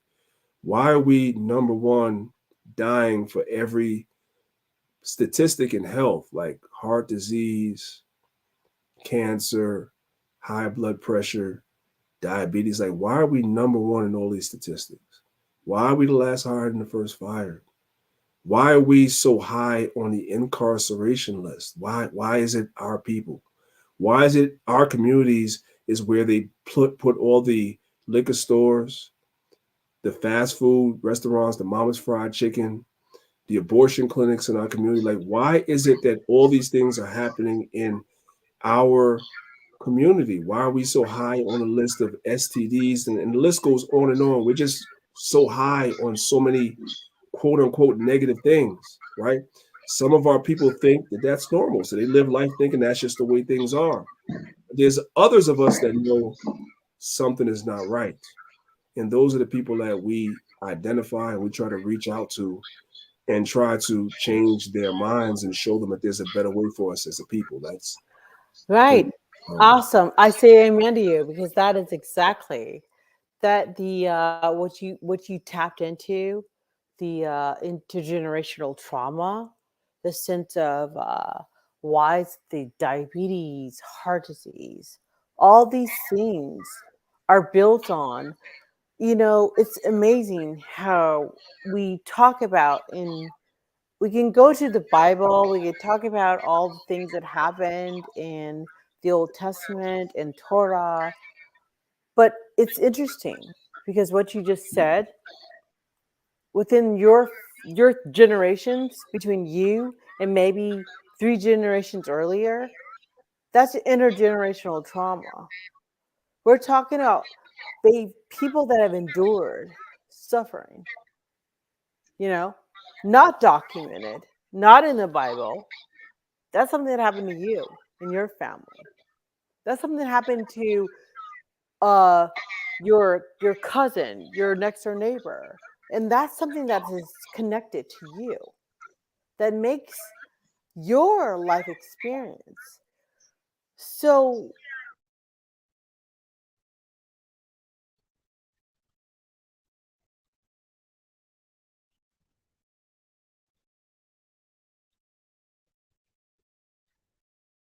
you good now, sis. Keep going. You good.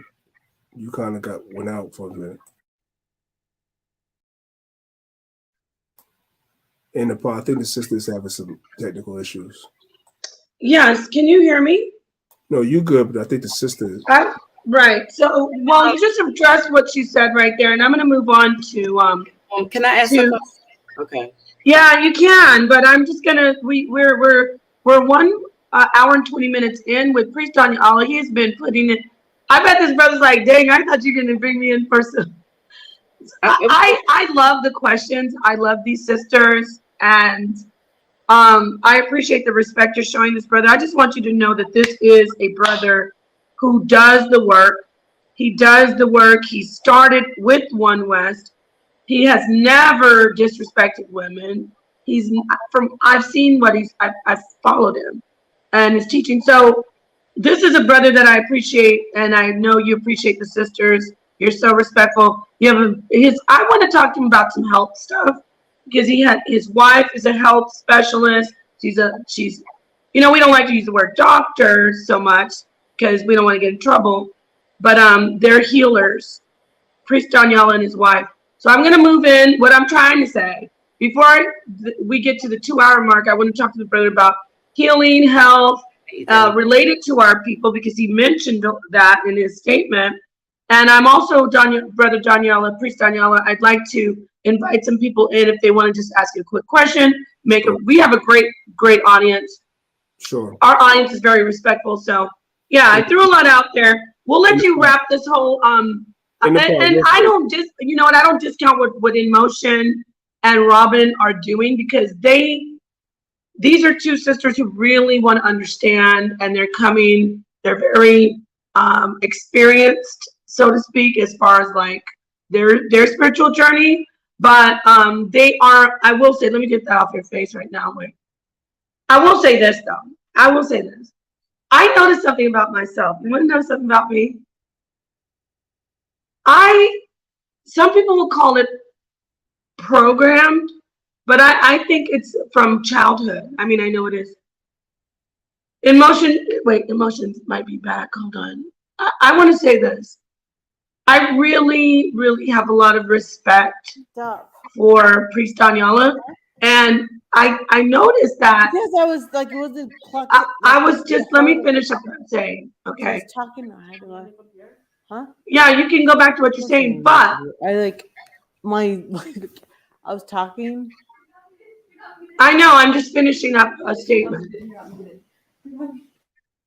So anyway, what I'm saying is I appreciate you so much, Danyahla. I'm going to speak to you directly. I still know you are my elder. I know that I feel a very like a type of way with you, and I respect you. I will always have the utmost respect for you and the elders that I have who have led me in my spiritual journey. And I know these women here are respectful to you as well, but I'm just letting them know from my standpoint, not getting all sentimental, but this is 100% a decent, God-fearing, most high loving, following brother who wants the best for sisters and brothers and families of our people. So I just want to throw that out there. And what else I want to say? There's something else. Oh, shout out to Sonetter for getting me in touch with this brother, my elder in the truth. Y'all, those aren't gunshots. Those are M80 fireworks. So I'm gonna let you wrap up what you were saying, emotion, what you were asking. Then I'm gonna go back to Robin, but I really want that. I want Priest Danyahla, I want the elder to really, I want you guys to know about his health endeavors, the work he and his wife do to make us better health-wise. You know, this is an interview so I want you to see the full holistic view, not just the Hebrew Israelite so much, but also what they're doing as far as health. Oh, I said a lot, y'all. Okay, now I'm gonna sit back and just listen. Go ahead.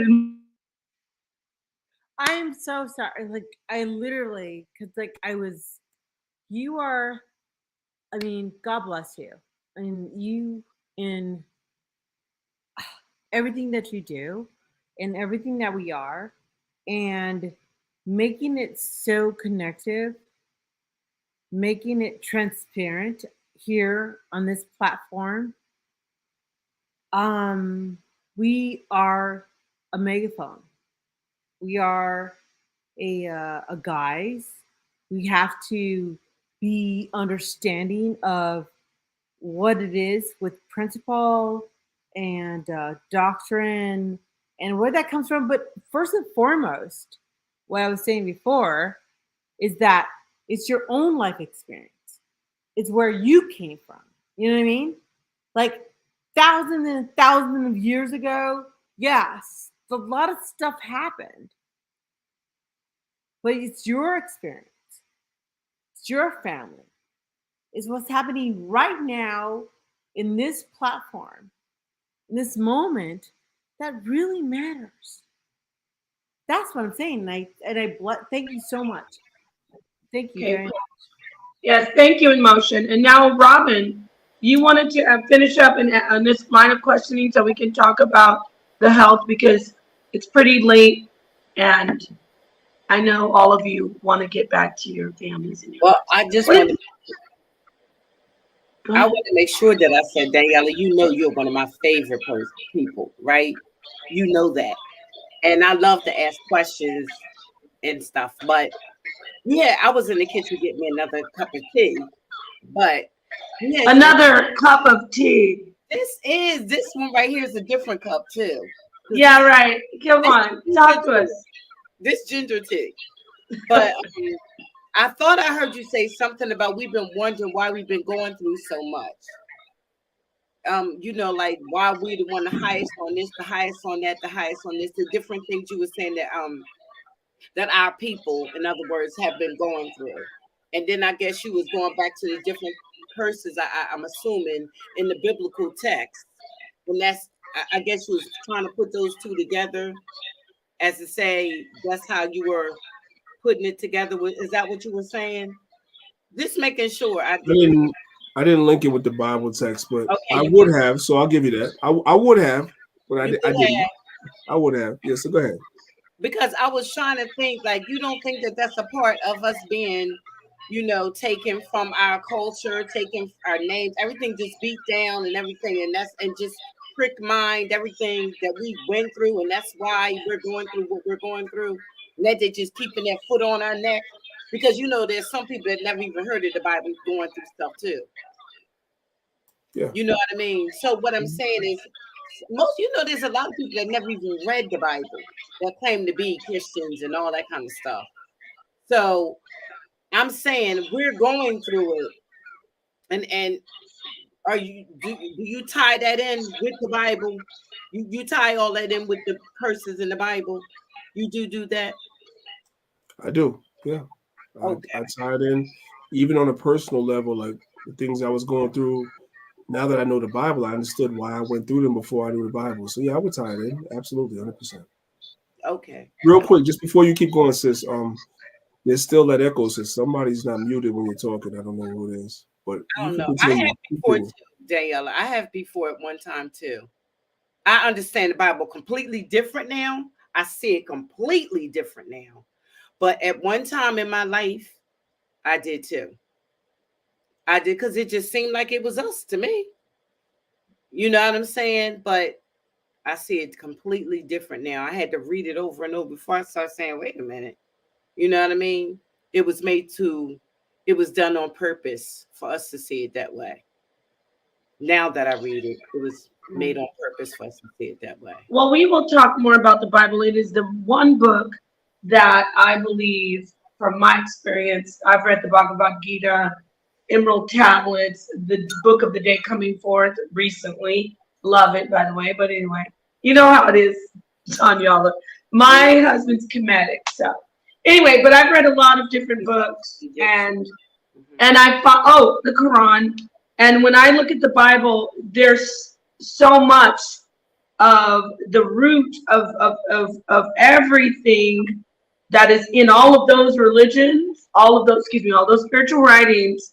The root is the almighty power, the unfathomable God. And then what we were told from that unfathomable source, that we are also gods because we've been granted that power. Not gods on the same level, but we submit to one power. So what I'm saying is, in every holy writing, I look at the Bible and it's all there. So that's the comfort that I know when I read the Bible. There's a lot of esoteric. Jesus, Yahushua said, some have, and even in Isaiah it said, some will have eyes, some will have ears. I'm paraphrasing, and some won't. So at the end of the day, I love the Bible. I love my brothers and sisters who are on their spiritual journey, just as I know Priest Danyahla does.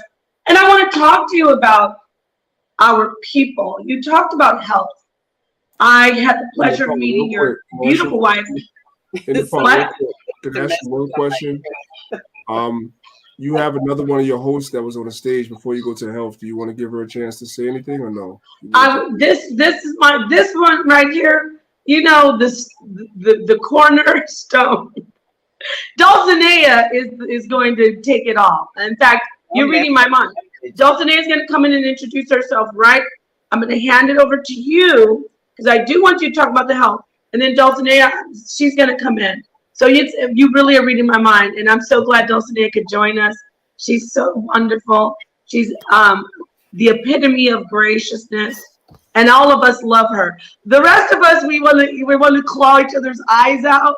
But we all love Dulcinea. Well, I want to say that, like, literally, I mean, I am humbled with all these women, these beautiful women.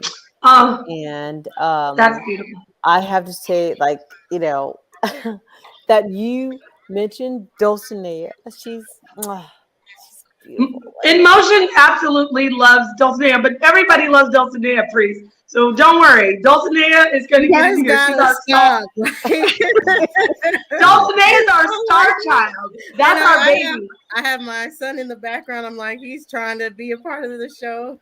He can be a part of the show. He's our heart.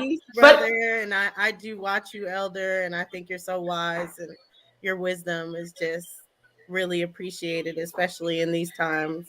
We definitely need it. So thank you, sis. I appreciate you. Right. Dulcinea is our she's our anchor because the three of us would float off into like the sky. Actually, in all, you know, I think that we need each other. Of course. Yeah, of course. Find each other. I love you. You're awesome. And as we come together on this, I mean, everyone is you know, celebrating this traditional week, but in the sense of not everyone. what it is by tradition, by love, by connectedness. We are family in this. Okay. Aw, you're sweet. I love your emotion. Yeah. You're getting too hip. You're getting a little too hippie-ish on us right now. No, I'm just kidding. I love the hippiness. Hold on. Let's let this listen. See what I mean?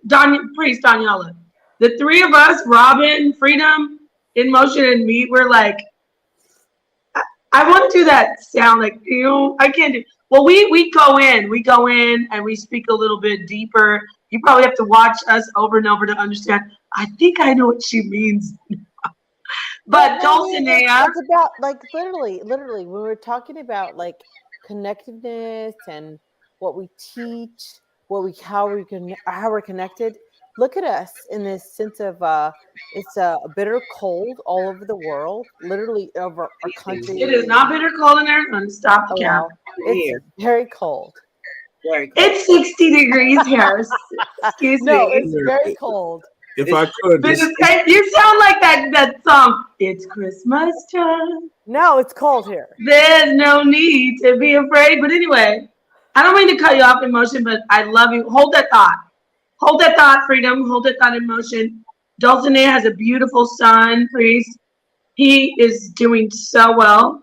She's a great mother. He's an autistic young child, but he's so intelligent and he's so expressive. So she turns her camera off sometimes, and she shares this with everybody. It's not something that's private, and it shouldn't be. We should talk more about that. I would like to hear the Hebrews talk about that, and I want to take that into health. You see how I keep going back to health because health is so important. I had the pleasure of meeting your wife, your beautiful wife, and can you give me her name? So I won't just have to say your wife. I want to get her name, and I also want to drop her information in the chat. So anyway, you'll get that, but listen to me, Priest Danyahla. I want you to tell people how much of an herbalist she is, how much of a health guru you both are, how you are amazingly in health. Like you are doing health. I've listened to your streams with your wife. I've seen her, the veganism, everything that you do. Can you talk to us a little bit about that, and also any information that you want to share on how people can get in touch with you both for healing? And my beautiful mods will share it in the chat. Talk to us about the medicine that you do. Disclaimer, we're not doing anything against YouTube, but talk to us about the healing that you do, please.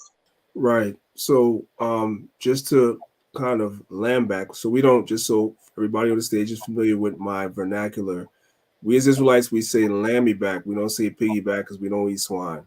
So we say lammy back. So everybody knows. You know what I'm talking about. Just to land me back on what I was saying earlier, a lot of our people are number one in a lot of illnesses and ailments. We talk about high blood pressure, diabetes, cancer, you name it. Like our people are either at the top of the list or near the top of the list in all these different ailments, right? Then you talk about even things that are not fatal, like PCOS. A lot of our sisters suffer in silence from PCOS. A lot of our brothers are suffering in silence from ED or erectile dysfunction, so forth and so on. It's a lot of our people that suffer from these things, and they don't know what to do because these things are not discussed in our community. And so these are conversations that myself and my wife, more important to me. And by the way, just to my sister Robin, my wife is the health guru of the family, not me. She takes the lead when it comes to health. When anybody has a health question, they go to her, not me. She's the health teacher in the community, not me. So I wanted to say that so you guys can see that it's not a misogynist thing whatsoever. When I don't know, because I'm okay with the health, but she's the expert. So when I don't know, I go to her. Okay. So a lot of our people, the situation is right now because of our diet and the way that we've been taught to eat here in America, you know, you have the food pyramid, so forth and so on. It affects us a lot really negatively. And a lot of these effects are evident on our people, and they go to the doctor and the doctor will give them a Band-Aid over a bullet wound. They give you some pills, whatever like that, that will mask the symptoms, but it doesn't cure actually what's going on with you. So what we do is that we teach a holistic lifestyle as far as flushes, cleanses, and changing the way you eat. Diseases and everything start in what's called the gut. That's where it starts. It starts with what you put inside your mouth and what you eat. And a lot of times that will lead to a lot of these side effects that we see. Like if we look at another issue that we're number one in is asthma, right? A lot of us suffer from asthma.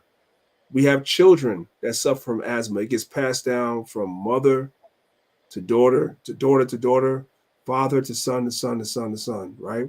We are predisposed with these illnesses. And then we feed these illnesses with the things that we put in our mouth, right? So somebody that's predisposed to asthma will eat a lot of dairy products. They eat a lot of chocolate, which is filled with milk and cheese and cookies and all these different things that have a lot of these creams in it that has a lot of high concentration of milk, cow's milk inside of it, which builds up the phlegm, right? The mucus in your system, right? Mucus is a good thing. Let me say that. Dr. Sebi was not teaching. I don't think he really elaborated on this as well as he probably should have. But those that have an ear could understand what Dr. Sebi was teaching. Dr. Sebi was not teaching that mucus is bad. That's not what he was teaching. What Dr. Sebi was trying to show us, if we were listening to what he was saying, was an excess of mucus is bad. When you have mucus in excess, because mucus is good, right? You have mucus that lines the bottom of your stomach that keeps the acids from your stomach from burning holes in your stomach. So you have mucus in your system that's good. It's absolutely good. But there are a lot of foods that we eat that cause an excess of mucus. And one of the side effects of that is asthma, which ravages our community in great numbers, more so than any other community.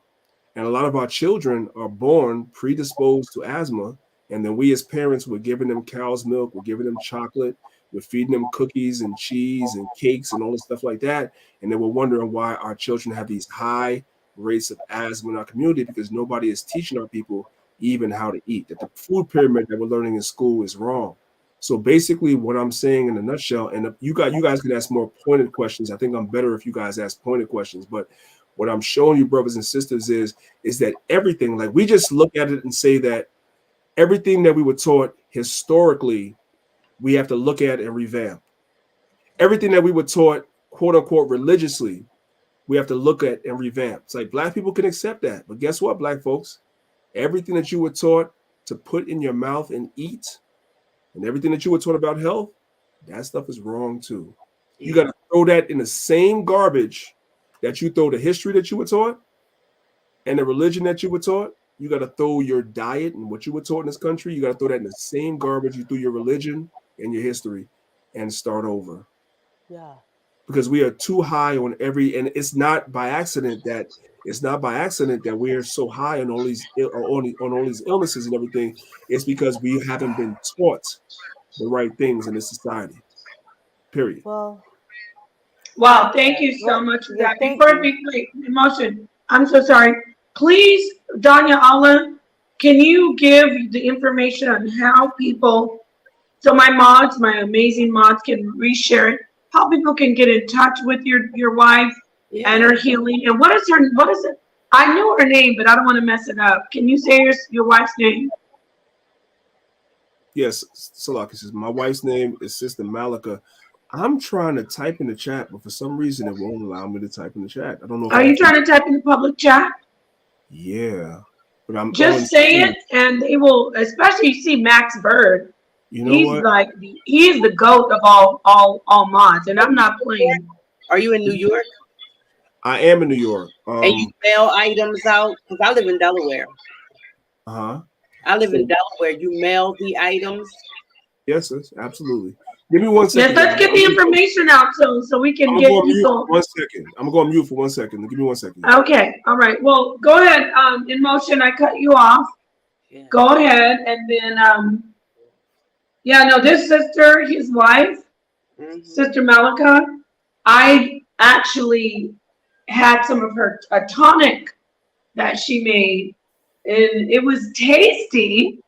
You think you're just having a nice time, Jason, and enjoying it, but it's healing. It actually detoxes, balances out your pH and your gut. I loved it. It was great. I forget what it was. Gosh, well, I wish I remember what it was. I'm sorry. I'm going to throw it out there because, like, from being from the South and literally having this sense of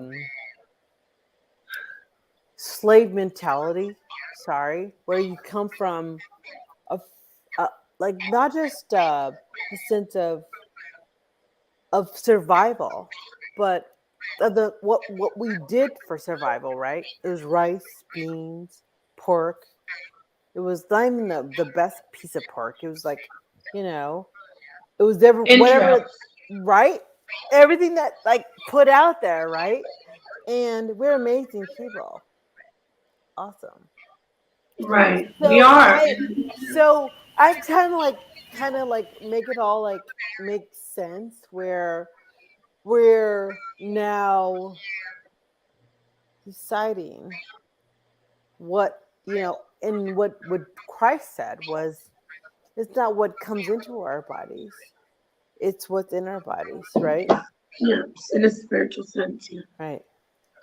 I love that. And you know what? That's great how, I mean, I don't know about the panel, but get your help needs here. Oh, there. Wait 1 second, y'all. I had to interrupt. Sister Malika's channel. Thank you, Priest Danyahla. And Max says, spell it out for us. Yeah, come back. The brother, this is this brother's been in the community for 30 years. Yeah. I mean, I'm barely 30. So. But listen, as women, we know. You didn't hear what I said. I said I'm barely 30, so that's. I'm barely 30, yeah. So.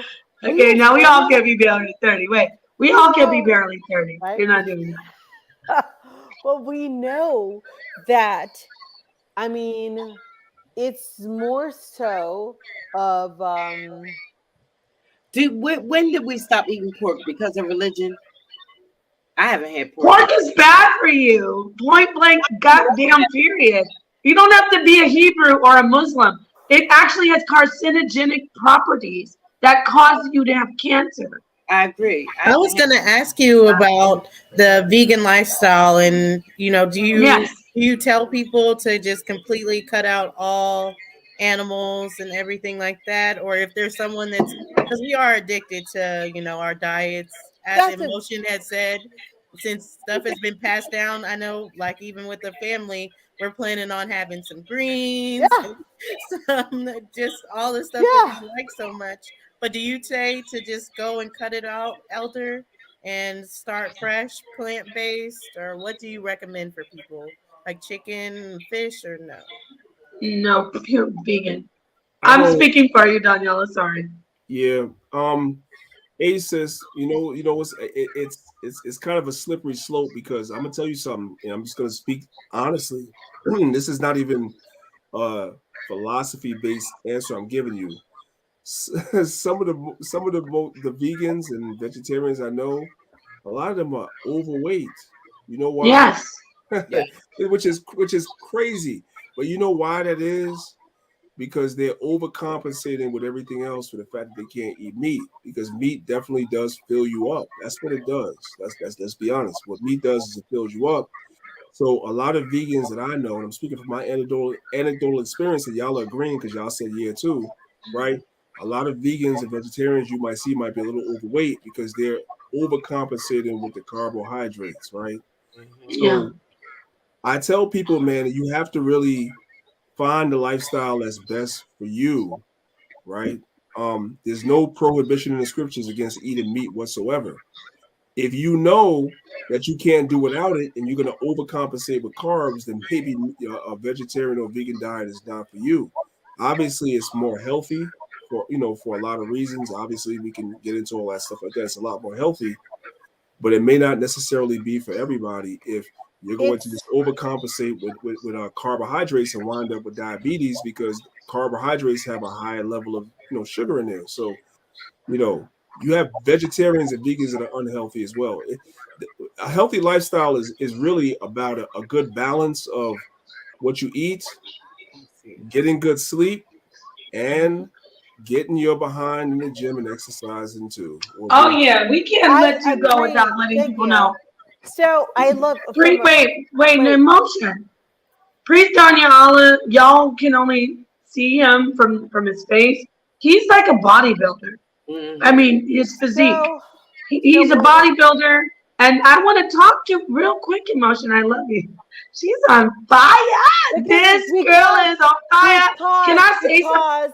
No, because I'm dealing with kids in the community of a lot of these kids are very healthy, but they're not eating healthy.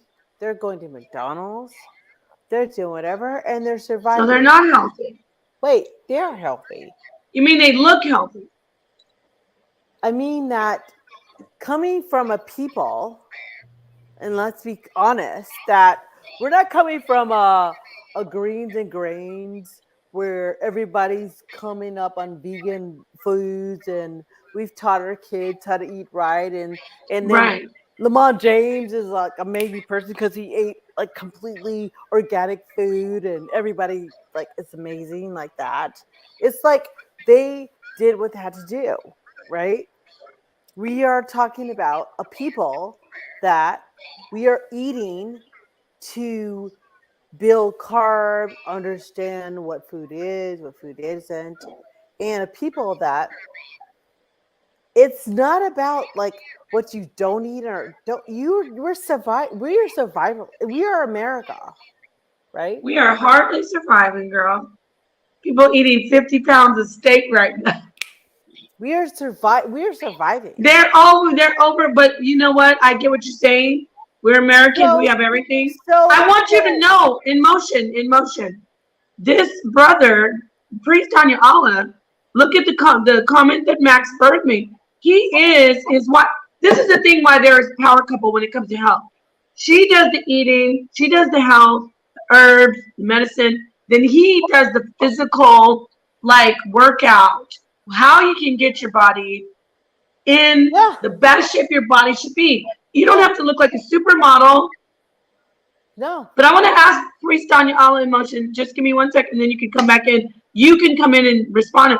Priest Danyahla is, I was trying to say, his physique is the type of physique you see when you see bodybuilders on Venice Beach or people in the gym all the time. And that's not like trying to be superficial or low vibrational. It's saying. What did you say, Robin? I say he did always had a nice body. I didn't say what you said. I did not say what she said, for the record, Lord. I love Robin. Robin just like, he does. Yeah, I didn't. But the brother is in shape, and we're showing him respect. We're not going to disrespect him because women don't want to be disrespected. I'm a part of the balance of if you can't do it to a woman, can't do it to men. So we're not going to sit here and objectify him. But Priest Danyahla is strong, and he's in shape, and his wife is beautiful and in shape. Right. So I want Priest Danyahla, address the comment that our brother Max Bird put up there and let people know. Just because I'm a Hebrew, I don't have to be, because there's that scripture. Don't say it. I'm a paraphrase. Wait, I got it. I have it. Go ahead, brother. You say it. Bodily exercise profit little. People try to use that. So I remember. No, say the whole scripture. Man, I don't remember the rest off the top of my head. They're basically saying, brother, don't worry about your body. Yeah. Just getting them books. Yeah. And then they look at you and they've used that on you before, huh? To shame you. Yeah. Talk to us, brother. Everybody mute out and let the brother address everything we said for a minute. Does your wife have an exercise channel? No, because stop. Don't answer that for a second. His wife does. She does the food and the health, and he trains his wife. But I'm talking about him. I'm trying to get him to address the people in the Hebrew Israelite community, and not just Hebrew Israelites, our people, but especially those who believe in the Bible. They say, "Oh, why are you so worried about your body, Danyahla? Why you look like Conan the Barbarian right now, bro? Oh, don't You say should be looking like TD Jakes. What the hell's wrong with you?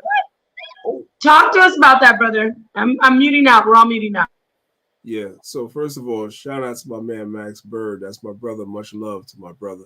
Concerning body weight exercises, that's the best exercises that you could ever do. You guys, if you could go online and look at videos, you can see people doing body weight exercises, pull-ups, push-ups, dips, Pilates, even certain forms of yoga, so forth and so on. You won't even be able to keep up with people doing body weight exercises if you do them properly without even lifting weights, right? Lifting weights is a good thing. The resistance will definitely cause your muscles to grow, right? But it also, if you don't do it correctly, will break down your joints, break down your muscles, so forth and so on, and you have a lot of injuries, and that's not a good thing. So body weight exercises is definitely the best way to go.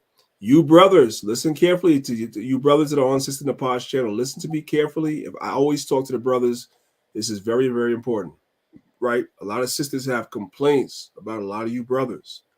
A lot of you brothers, you sisters can just, y'all can fall back for a second. I'm talking to the brothers. A lot of you brothers are not holding it down in the bedroom. You're not. Let's keep it a buck, right? Because your behind needs to get in the gym. You don't need to do biceps. You don't need to do pull-ups. You don't need to do chest. You need to get on them leg machines. Do legs, right? Your legs are the biggest muscle group in your body. That's the biggest muscle group in your body. You need to be squatting, lunging, and doing all the different leg exercises to get the muscles and the blood circulating in your lower body, which will then eventually pump the blood to your extremities so you brothers could do better by our sisters in the bedroom. I'm just going to go ahead and leave that right there. A lot of you brothers, man, is popping pills. You brothers are in your 30s and you have erectile dysfunction. Just understand something, brothers. If you suffer from erectile, listen, I want the brothers to listen to me carefully. And you sisters that have men that you love, husbands, brothers, sisters, uncles, listen to me very carefully, right? Erectile dysfunction is a major warning sign for a man. What is it a major warning sign of? If you are with a man or you know of a man that suffers from erectile dysfunction, he is a prime candidate for a heart attack or a stroke. And the body will give you a warning sign, and the warning sign is erectile dysfunction first. Before you have the heart attack, before you have the stroke, a lot of brothers that you guys just ask your uncles, your aunt, your cousins, your fathers, your grandfathers that have had a heart attack. Ask them before they had their heart attack, did they have problems keeping it up? 9 times out of 10, they're going to tell you yes. You know why? Because it's a circulation problem. So the body will give you a warning sign first in the terms of erectile dysfunction. You won't be able to keep your erection. You won't be able to deal with your woman. That's a warning sign that you are a prime candidate for a heart attack or a stroke, right? You got to get on them herbs. You got to get on that turmeric. You got to get on them ginger and all them other herbs that cause circulation. Put that stuff in your drinking, your smoothies, your teas, whatever you got to do. Not the pills, not the powder. No, you go and you buy the raw ginger and the turmeric. You blend that and put it in your smoothies. your teas, your juices, and drink that stuff. Yes, it's hot. Yes, it don't taste good. It's not about it tasting good. It's about you putting that in your system and causing your blood to circulate more. And then after that, get your behind in the gym, get on that damn leg press machine, that leg extension machine, do some squats and get your blood circulating in your lower body, and then you will be able to fix that problem. I tell brothers this all the time. They don't want to hear it, but that's okay. And you sisters, you women that have husbands, because this is a sisters channel mainly. We have our sisters here. If you know somebody that's going through this, don't hesitate to tell them this, whether they want to hear it or not. Right? Simple as that. But you got to get in them gym and you got to do that. Now, you don't have to necessarily get up under 200 and 300 pounds. Wow. Squat. You don't have to do that, right?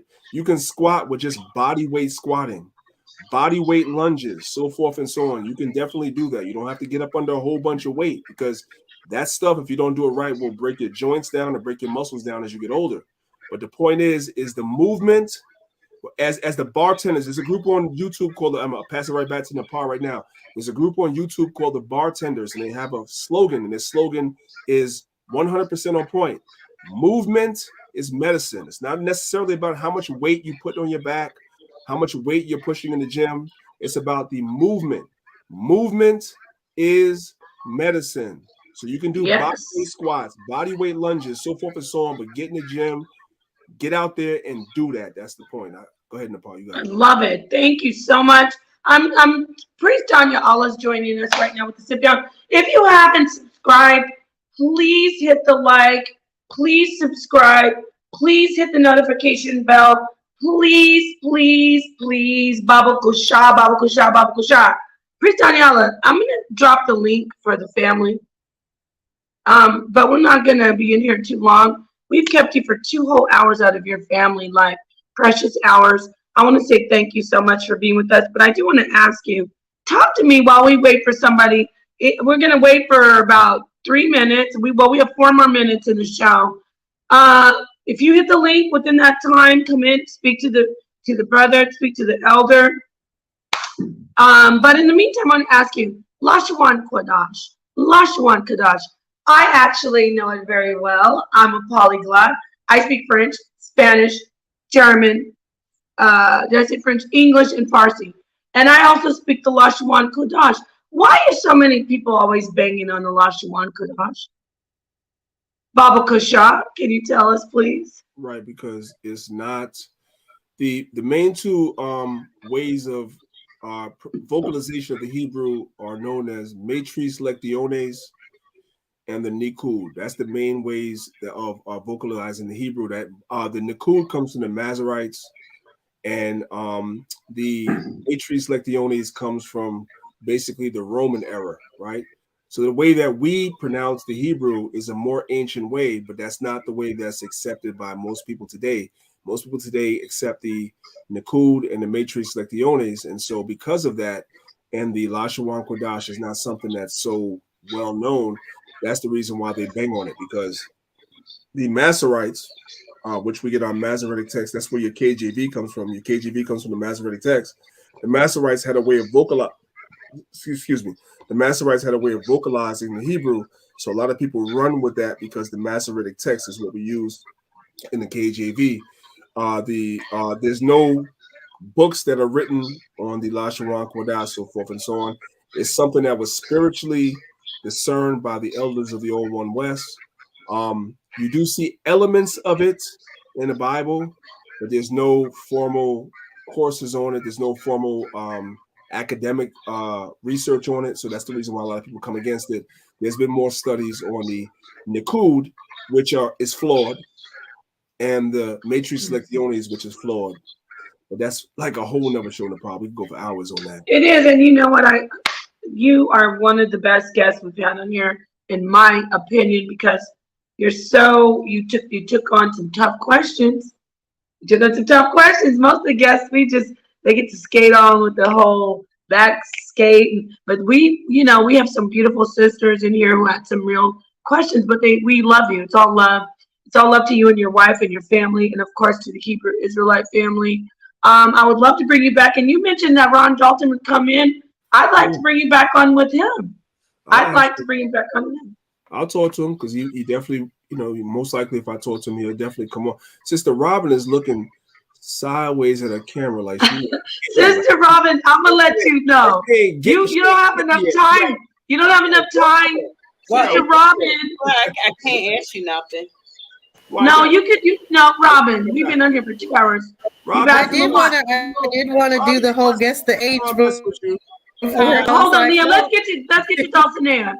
Robin, we're gonna Priest Danyahla. I want you to stay right here. We're gonna make the covenant. You're gonna come back on here. You don't have to promise for Ron Dalton, but will you join us again? Yeah, absolutely. I definitely would join you again. I enjoyed the conversation, and I would love for you to bring your wife. Yes, I will. Oh, I would love that. Next time, Sister Robin is gonna have like 50 questions. She ready to get me. She said she can't get me, but she can get me. Hey, you the host on the show. I'm just the guest. You can say whatever you want to say. Sis. I'll let Robin ask one more question, but first I gotta get to Dulcinea. Yeah, get it. Robin has them fireball questions that just they spark emotion, and emotion comes. No, I want to say I have a statement I want to make. Wait, Robin, let's baby girl. You're my heart. Robin, let Dulcinea, baby, sweetheart, queen, goddess, empress, mama, sister. Well, I was gonna lead to you, Robin, because I would say if I was guessing, I'd say 38 or anything. So that's why I'm like, I've been in, like, I couldn't have started. That's all she wanted to say. Who do you think is 38? I wanted to ask you. Who do you think is 38, Dulcinea? You think Danyahla? You think Brother Danyahla is 38? I know he's not, but he looks it. He looks young. He does, and that's help. Okay. Ask your question, Dalton, and then we'll go back to Robin and emotion. Best, you are the best, sis. Go ahead. Sis. I told you she's the best. The rest of us are. But we're cacti. We're cacti. I think everybody mute out so Dulcinea can ask a question. Mute out.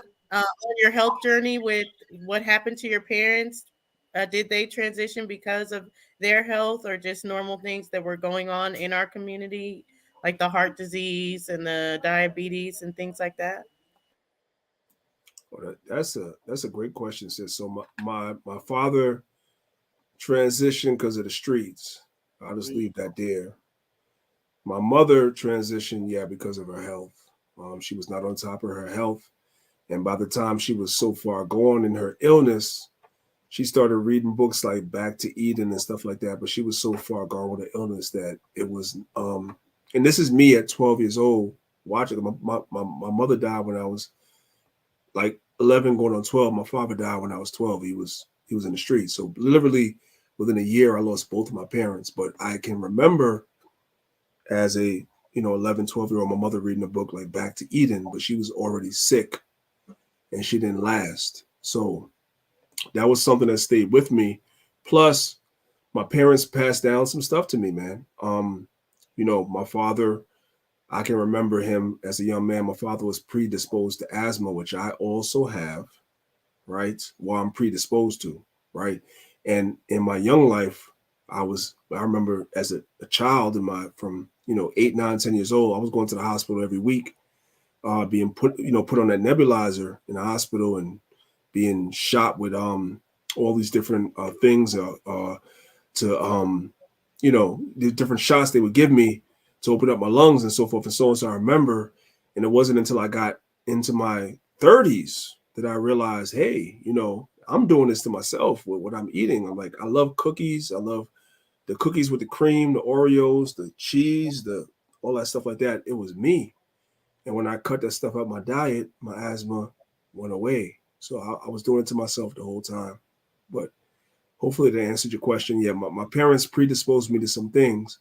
But it was myself getting older and talking to some people that made me realize that I was kind of doing some of that stuff to myself, right? So hopefully that answered your question. It did. Thank you. Danyahla, I want to say that I love the Hebrew Israelites brother and sisterhood. That's one thing I really love about y'all. And do y'all and you and your wife, do y'all do anything for like menopause? My wife does. She Yeah. does. She has stuff for menopause and stuff like that. Yeah, absolutely. Like I said, she's the herbalist of the family. So they've been sharing her. And if you look in the chat and go up a little bit, they've been sharing her YouTube page. She has Yes. videos for everything, Hmm. as you guys could see. So I she's am going to go on and yeah. check some things So out. she's the teacher for everything that's dealing with herbs. She's the person teaching all that. I don't teach any of that stuff whatsoever. So that just goes to show you Yes. that whole thing about us being misogynist, we don't allow our women to teach. No, she teaches all that stuff because she's the person that has the knowledge. I don't. I'm not saying you said that, sis. I'm just saying for the people No, that but it's out there. It's put put that out there. jacket on us. I'm telling y'all, that's Mhm. her office, not mine. So she teaches that stuff, not me. Yeah. And I know firsthand, Priest Danyahla and his wife are a power couple. They are doing what they. This is for people who don't subscribe to the Hebrew faith. They're doing what they believe in, but they're doing it in a holistic way. It's not just one lane, one box. They're helping everyone. They're doing the work, but they stay, they're an example. And I love them. It's just a cute couple. Do you I eat don't want to say cute. People like, don't call me cute. salmon at But all? they're a beautiful couple. They're a beautiful About couple. salmon. Hey, Nepal, real quick, Sister Benita, that's in the chat. That's my sister. Yeah, she said that her youngest suffers bad from asthma. Yeah. So Benita, do me a favor. I don't know if you follow me on Facebook or Instagram, but anywhere where you could reach out to me and put something in my inbox where you can get me your number or something where we could reach you. I'll have my wife call you and do a consultation with you. You can give us some information and we can make some recommendations for your son. All right. So hopefully, Wow. my name on Facebook, just so you know, is Daniel Benjamin. Right. Daniel Daniel. My last name is Benjamin. Very easy to spell. Just look me up, inbox me, and let me know that you're Benita from YouTube, and you're contacting me about your son and his asthma. And we'll get you a consultation, and we'll definitely try to get him right. Okay. And it's close to my heart because I'm that young man that was suffering with asthma as a young man too. I know what that is. Wow. Wow. And let me tell you, Priest Danyahla, Benita is one of the sisters that's very close to my heart. Everyone in here, we're a small group. Mrs. Graham, everyone in here, the brothers. Peace to you, Tahuti, to having another year of your life. But Benita's gone through some hell, Priest Danyahla. She has recently, her and her family, her and her husband, shout out to the brother Don, her king, and their children. They had a drive-by on their house, and the day it happened, the Most High, Benita's mother actually is in IUIC, but Benita's not a Hebrew. She believes in the Most High. She follows the scriptures. My point is, this woman is phenomenal, and she was protected that night. Bullets whizzed by their head, and I think she said, what was it, 70 bullets, 50, something crazy. Their house was riddled with bullets. So for you to just speak about her reaching out to you, it's very spiritual, and I love it, and I love her. And I love your wife. I love you. I love the work. All praises to the Almighty Power, Yahweh, Achad, Bahashem Yahushai, Kwam Yasharallah. I'm going to let you close out, brother, because we're going to talk a little bit after. So say thank you to your wife for letting you spend this time with us. I want you to close out, and then we will let you go about your day, your night. All right. Well, first of all, Sister Benita, I see that you shared the Healthy Hebrews page on Facebook, which is great, but I need for you to inbox me personally though. Don't put nothing in the inbox on Healthy Hebrews because we're having problems with that group on Facebook. So make sure you inbox me directly at Daniel Benjamin. All right. Thank you, Napah, for inviting me on your channel. I appreciate it. We go back like I said, 6 years. And a lot of people don't know that I knew Napah before she was a part of the conscious community. And so I have a lot of love for Napah, a lot of respect for Napah and what she brings to the table. I appreciate what she's doing on the channel, trying to, reinforce and boost our sisters up as well. She already knows. I don't say much, right? I don't do a lot of interviews. I don't do a lot of videos on YouTube. I don't say much, right? So sometimes because I don't say much, people assume that I think this way or that way. But, just listen to what I say, right? Not what you might think I'm thinking, but think what I say, right? I appreciate what the sister is doing. So I know this is my man, 50 grand, going all the way back. He's opened up his platform and allowed me to come on his platform. And this is just an extension of that. So thank y'all.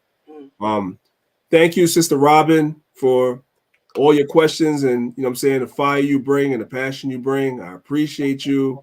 Look forward to having more conversations with you. Keep bringing the fire. I don't have a problem with it. I want you to know that. So when you come, you don't even have to qualify like, no, I already know. Just ask your question. That's what's up, right? Thank All right. I don't even know how many years we've been knowing each other. It's many, a lot. Right. Yes. I don't even remember the first time. I think the second time I saw you was when Young Pharaoh was supposed to come. I think the first time I seen you was at the event with Polite and Seti, like way back then. Yes, way back then. Right. Absolutely, man. And my sister Dulce in the corner right there. Shout out to you. Shout out to your son. Right. We love our children, man. You know what I'm saying? We don't say that our children have problems. They're gifted, in their own way. I know children that are autistic right now that are, listen, okay, I probably shouldn't say this. So we're going to put our hands over our lips and work. You know what I'm saying? My job, I work actually with some autistic people. And these are some of the most intelligent and the most brilliant people I talk to. I'd rather talk to them than talk to people that don't have a problem on my job. I work at a place where they actually have, within my job, there's a contract that my job has. And the contract is with, they have to hire a certain amount of people with quote unquote disabilities. And some of the people that they hire with disabilities to fulfill the contract are autistic people. And I talk to them literally every day. And these people are intelligent. Some of them are functional autistic, meaning that these people, they know more about politics and what's going on in the world than me. They be telling me, I'm like, shit, I didn't know that. You know what I'm saying? You know what I'm saying? So all praises for your son. That ain't nothing. Thank you. Yeah. Right now he's turning 4 and he's nonverbal, but I always say it's like spiritual, definitely, because he's just so feeling and his emotions are so deep. You can just tell like he's so happy and joyous. And sometimes I feel bad and I'm like, I wish he was talking like other people, but then I just see him and I feel like we're still doing a good job and we're just in this time. And you, sis, reach out to me too. Daniel Benjamin on Facebook. Let's talk. Because I don't know where you are, but there are programs and stuff like that where there are people that work with children that are autistic that have a skill or gift to bring that out to him where he can start talking and stuff like that and getting into himself. So let's try to work on that. You know what I'm saying? Absolutely. Thank you so much. Yes. We love our people, man. So thank you, Napah, for inviting me to the channel. Thank you so much. I feel bad that emotion. I don't know if she dropped off, but I'm sure hopefully the next time you come on, she can say more to you. I wanted her to close out, but Priest Danyahla, hold on. Binyamin? Bunyamin, you close. Bunyamin. You know, that's the real ancient tongue, family. That's Lashua and Kadash. Banyamin. Prince Danyahla has joined us up Maccabee TV. You see the brother and the mods sharing his contact information, how you can follow him, how you can learn from him. You do this pod. It's not a podcast. It's a live about road rage or something. I watched it a couple times. Yeah. No? I get up it's 3 a.m. Eastern time is when I get up in the morning to go to work. So it's while I'm driving into work sometimes I just turn the YouTube on and just start talking. Just talking, that's all. So I call it road rage. I'm talking. Follow, I'm mad that I follow gotta this get brother. up at 3 in the morning. I'm mad I gotta get up at 3 in the morning, so I call it road rage. You know what I'm saying? Yeah, it's not natural for us to do that, but thank you so much. Blessings to you, peace to you, Priest Danyahla. Shout out to Sonetter, the King of Consciousness, and for making this happen. And we will see you again soon, hopefully. Oh wait a minute, Emotion's coming back in. I think she wants to do say her goodbyes or her closeout, and then we'll let this brother go. Go ahead, Emotion, close out. I want to say thank you so much. God bless. You are amazing. From this next chapter, the next year, this is I have to say it's a good kickoff for the next. Yeah.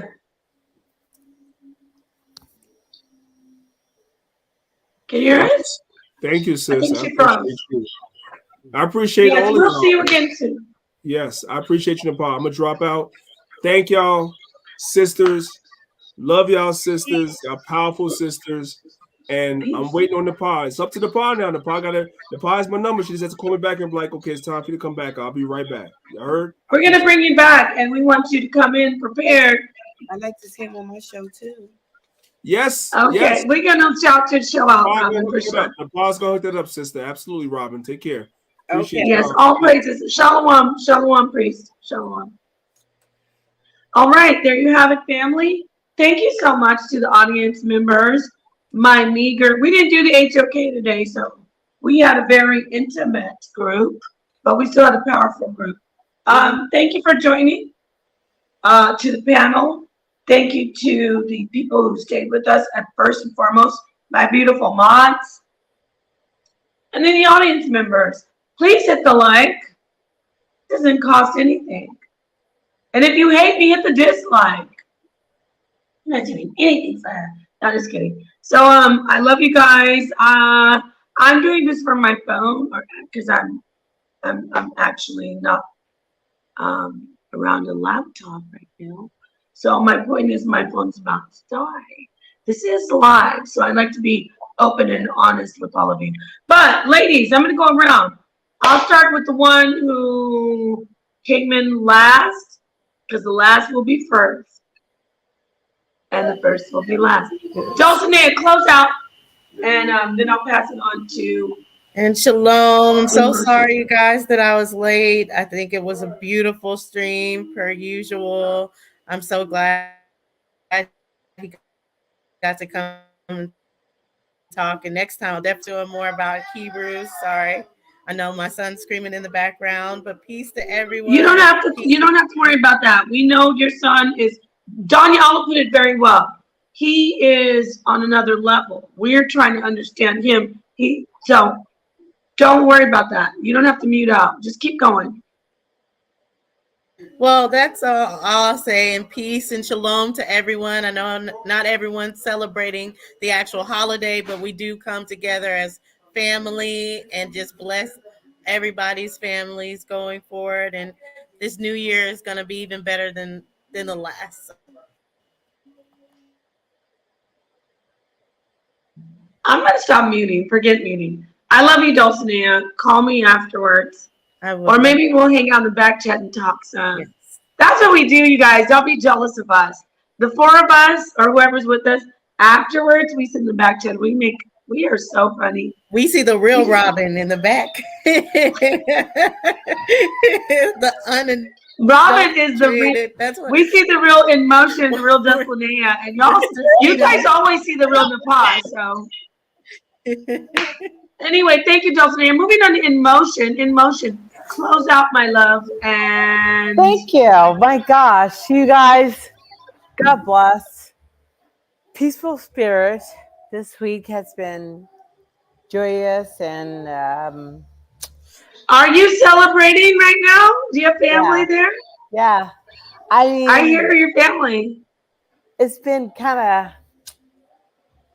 of, a bit of a groove of celebration, of renewal of spirit, praise in the midst of dark. There's a light that's that's here. Like, and you, all of you are. That's why I'm hearing it out. Was like, I love you guys. I love you.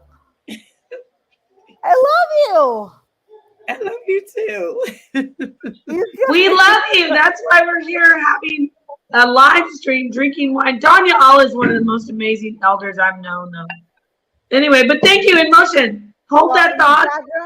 In the background is Aaliyah, which is like, Aaliyah. Oh, that's me. I'm Aaliyah. yeah. Love you, babe. Yeah. I can't even do it. I sound so crazy saying I'm Aaliyah. Love you, baby. And speaking of love you, baby, I want everybody to mute out. So my baby girl, no, I identify anyway. My baby girl, Freedom. Go ahead, Freedom. Close out. Well, I'm gonna close out by saying this week, this made me feel good because this week was really hard for me. I lost my brother this week, y'all. My eldest brother. Yeah, I know. I lost my eldest brother this week. I'm sorry. Yeah. And they found him. They found him in the. He was driving. He was driving home. He was driving home for holidays in a and he stayed in a hotel. And they found him. Yeah, and they found him. And I love you, Robin. I love you. So this cheered me up. I'm sorry. Get my mind off of everything, and so this kind of got my mind off of everything a little bit, just a tad bit, because once everything is over with and you're in the house by yourself, it all comes back again. So I'll be on the phone crying again. So I'm at that age now. Well, you can be on the phone crying with me, baby girl. My siblings, and I'm there now. Never thought it would happen, but I'm at that age now. So anyway, I wanted to say thank y'all for tonight because I needed it. I didn't even go on my own show, which is Unscrambled Minds on Wednesday. Unscrambled Minds, yeah, shout it out. People, put it in the chat. Share the link. Tri-State Speaks Out. You could either go on Tri-State Speaks Out on YouTube on Wednesday nights at 8 o'clock or Unscrambled Minds. Unscrambled Minds. 8 o'clock Wednesdays. I didn't do anything this Wednesday at 8, but because didn't your brother pass away just that same day? Yeah. Yep. Oh God, painful. I absolutely love all of these women. These are I love it. And you know what? If any sisters want to join us, you want to join the panel, you come in here with your heart on your sleeve. Yeah. But always know that while you have your heart in your sleeve, you're gonna be with us and we're gonna rub elbows. Hey, I like that. It's pretty good. Anyway, peace to the darkest minds of the light. Peace to the family. Peace to everyone celebrating. I almost said worshiping Christmas. Well, what is Miss Graham? I like to laugh. Everyone's celebrating Christmas. Bless you. I know you don't. Some of us don't. Some of us do. But I love you all. As long as you focus on the unfathomable almighty power and you don't harm others. That's all I want. Peace to praise Danyahla. That's all I have to say. Peace to the darkest minds of the light. I love you guys. I'm ending this. I hate to go, but we have to leave. Peace. All righty then.